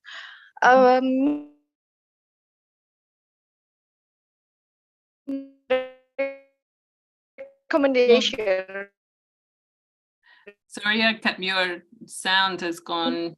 Yeah. Sorry. Something wrong is the signal with us. Can you find better place? Yeah, the signal is a little bit putus-putus. Oh, wait. Breaking. What about this one? Is it clear? Yes, That's better. Yeah. Yeah, because of the lack of learning environment for my students, because we live in Pekalongan, in a small city in Indonesia. So maybe Shirley, do you have some application or community or club in any social media or application that actually can access by students to practice their speaking, so they like have their learning environment in improving their speaking? Yeah. So, thank you. Yeah, all those things I've been talking about today. As I said, I'll compile a list of the applications and the websites that I've seen or used, and I'll send that through to Isriani, can pass that on. But also I would like to suggest that the thing about speaking, I think, is to try and forget the idea of having a suitable learning environment, because really everything is a suitable learning environment for speaking. I think when we try to just think about it as a subject that we are learning, and we need a teacher and we need a book and a this and a that, we start to panic or think of it as hard work. If you can think of the world as a place where people speak English, and anything that we do can be a lesson in English, you might start to find places that you didn't think of before that are a good way to learn English. So of course it helps if there is someone to guide you, but the internet, whatever you search for on the internet, if you search for speaking English group in Indonesia, or other people who want to speak English about chocolate, most things will come up with some other people who want to learn the same thing that you want to learn. So I think if you can't find a good environment to practice English, create one of your own. The students also, like if people have WhatsApp or Teams or Zoom, you can make your own conversation group. I was going to suggest, if enough students were interested, I would be happy to have a conversation group, once a month, have a big Zoom, as long as people contribute to it. And if you want to just get together and chat or say, hey, how do I say this? Or what does this slang mean? That's something that would be fun, easy to do. It's for free. You just need some time and somewhere to sit. So really you can turn anything into a good learning environment for speaking English. Oh, nice. Okay, thank you. Create your own environment. Thank you, Yeah. Sally. Let's create, Pak Burhan. Yuk. Yeah, we have to gas. create. Yes, that's right. Yeah. Okay, I think this is really the end. Yeah, it's already 10:59 EM Perfect. Indonesian time. Yes. Yeah. I think this the last questions. I think about Burhan. Yeah. Yeah, maybe Okay. Or we can have maybe. a closing statement from Oh yeah. Shelly. Or maybe I will give this one summary first from this presentation. Okay, if you should be confident in English in reading, writing, listening, and speaking, and motivate yourself to practice English. And there are some tips to boost your confidence. Practice, stay calm, and speak slowly. Not just the textbook, but also videos, podcasts, and apps, and practice with other non-native speakers. And also the key elements of mastering English speaking, there are fluency, accuracy, and also pronunciation. Some tips how to stay motivated. First one, be encouraged. Second one, don't compare yourself to anyone else. And the third one is don't take mistakes personally. And fourth, focus on your end goal, and then record your progress. Even if you don't feel like it, do something small and take a break, but don't forget to come back and make it fun.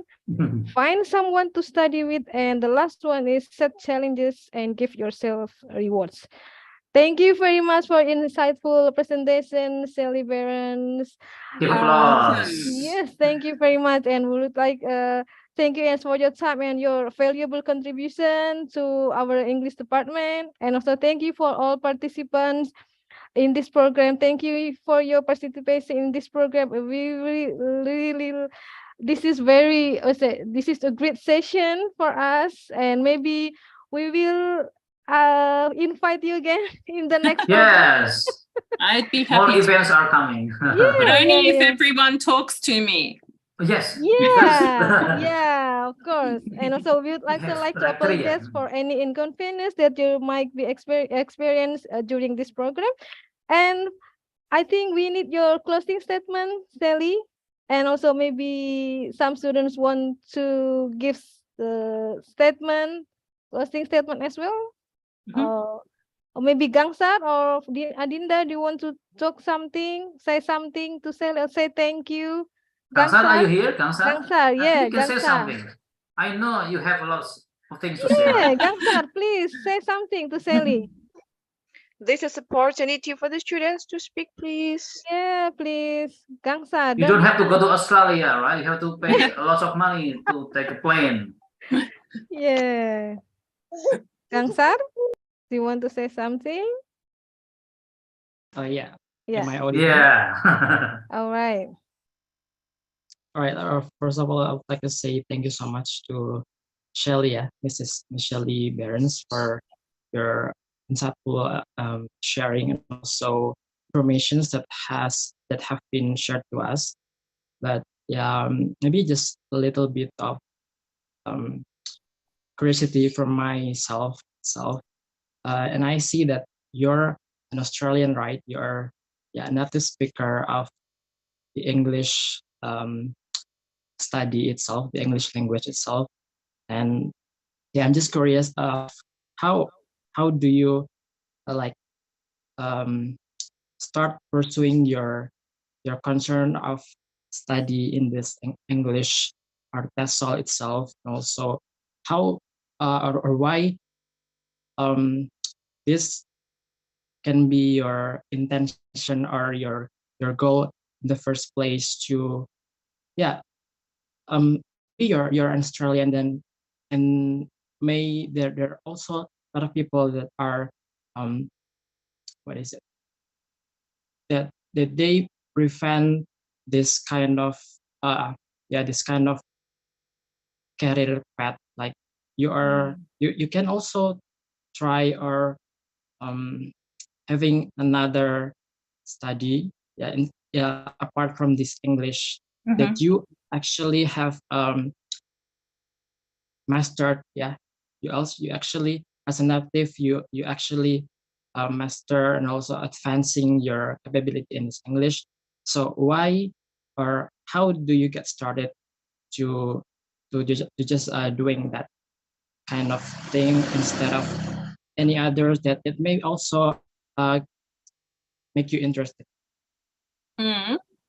Is that clear? Yeah. So you mean to what can you how can you start studying something else as well as English? Is that I what you mean, meant? what how to say ya?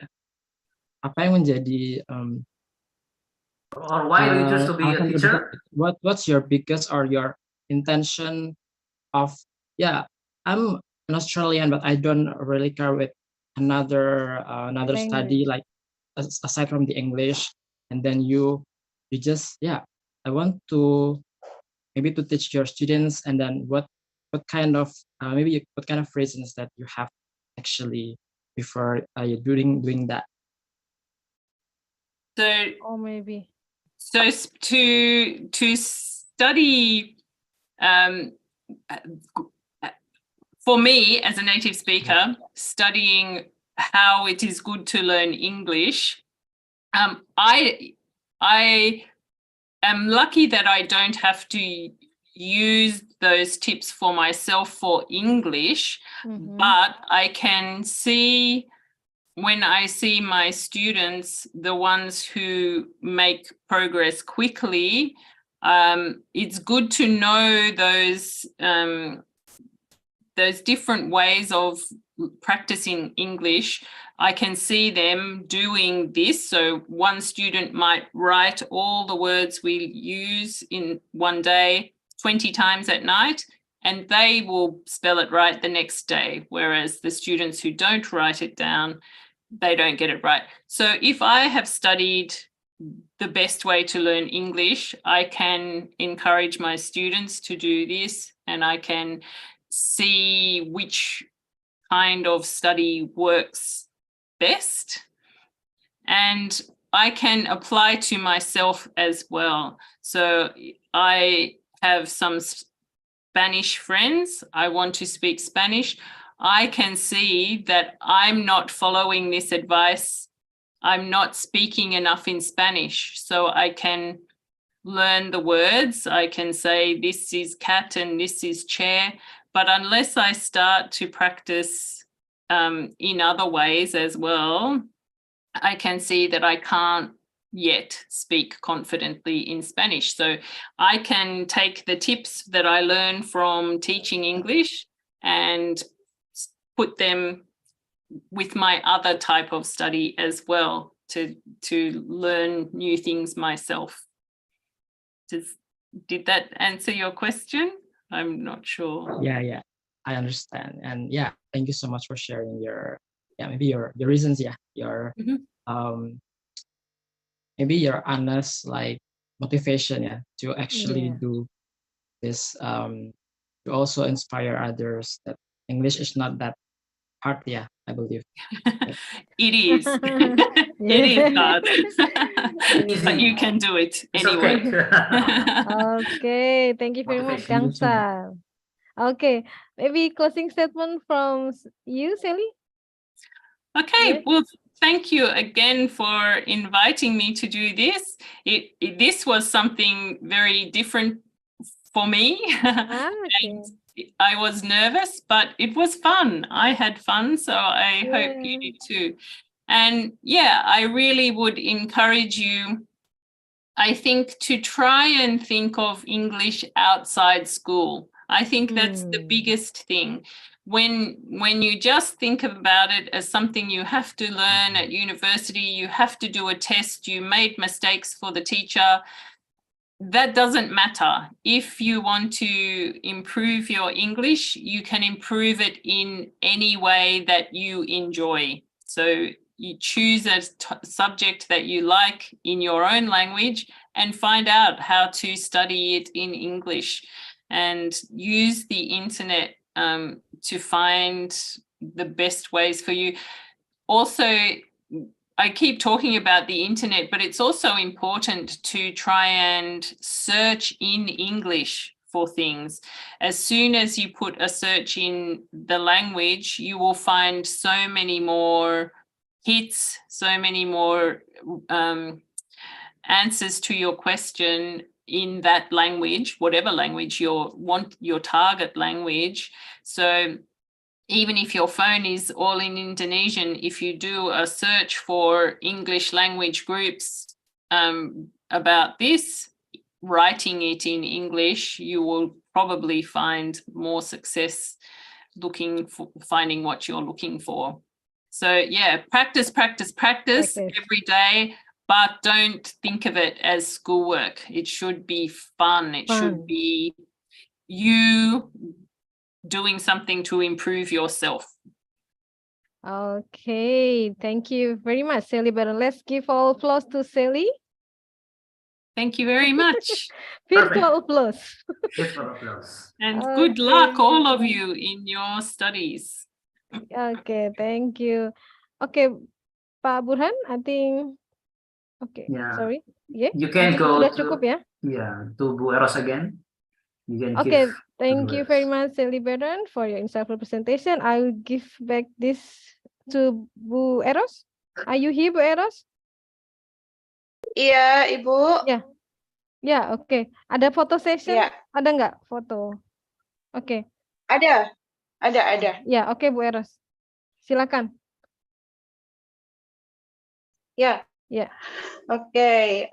Thank you for Shelly Barons for very insightful material for our students and for us as the lecturers. And thank you for Ibu Istriani Hardini as the moderator of the main session. And thank you for all of the students also that have participated in this guest lecture program. Wait. And now is for the photo session, Pak Imam. Are you ready, Pak Imam? Please turn on your cam. Student. Everybody, please turn on the Please. camera so that your beautiful face will be captured. Please turn on your cam and give your best smile. Yeah, Bu Eros, give example. Give your best smile. I don't know whether I have a best smile. Nggak tahu sih. Yo. Please come. Ini Pak Burhan atau Pak Imam ya? Pak? Yang saya nggak apa-apa sih. Nggak apa-apa, Backgroundnya bebas. As long as you can turn on the camera, great. It's So I okay, can see it's everyone okay. here. Great. Yeah.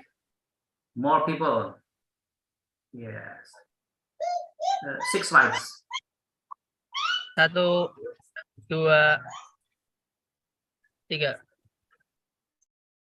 Okay. Oke, White.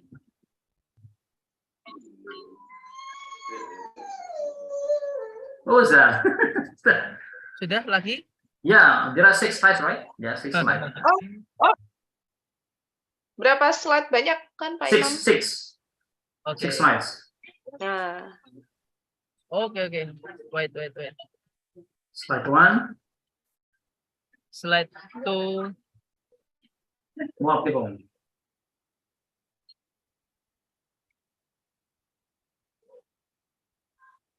We have Farah, Fauzan, Dina, yes.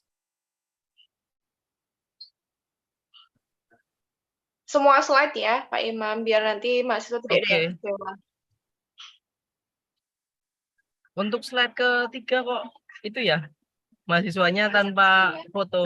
It's okay. You can see the names, right? Malu-malu.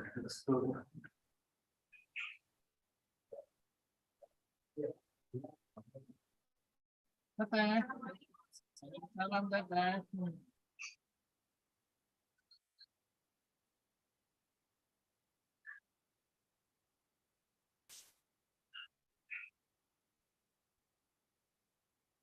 6 slides.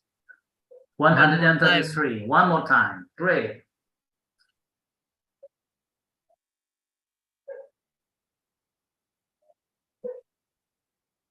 All right. Finish.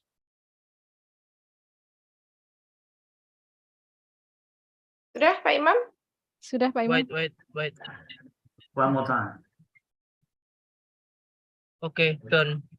Okay, Done? thank you. Well done. Okay. Perfect. Thank you very much, Sally. Thank you, Sally. Thank you, Thank Shelly. you. See you guys in Terima next kasih. See you program. soon. Bye. Thank you, Yes. Sally. See you Thank next you, Bu time. Dini.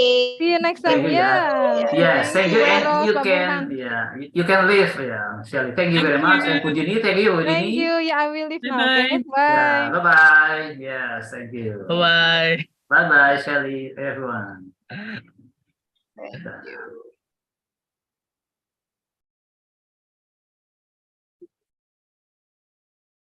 Oke, ini bisa diakhiri Pak Burhan. Bisa, sudah saya save semua yang penting-penting ini. Oke, sudah. Terima kasih Pak Imam ya. Terima kasih.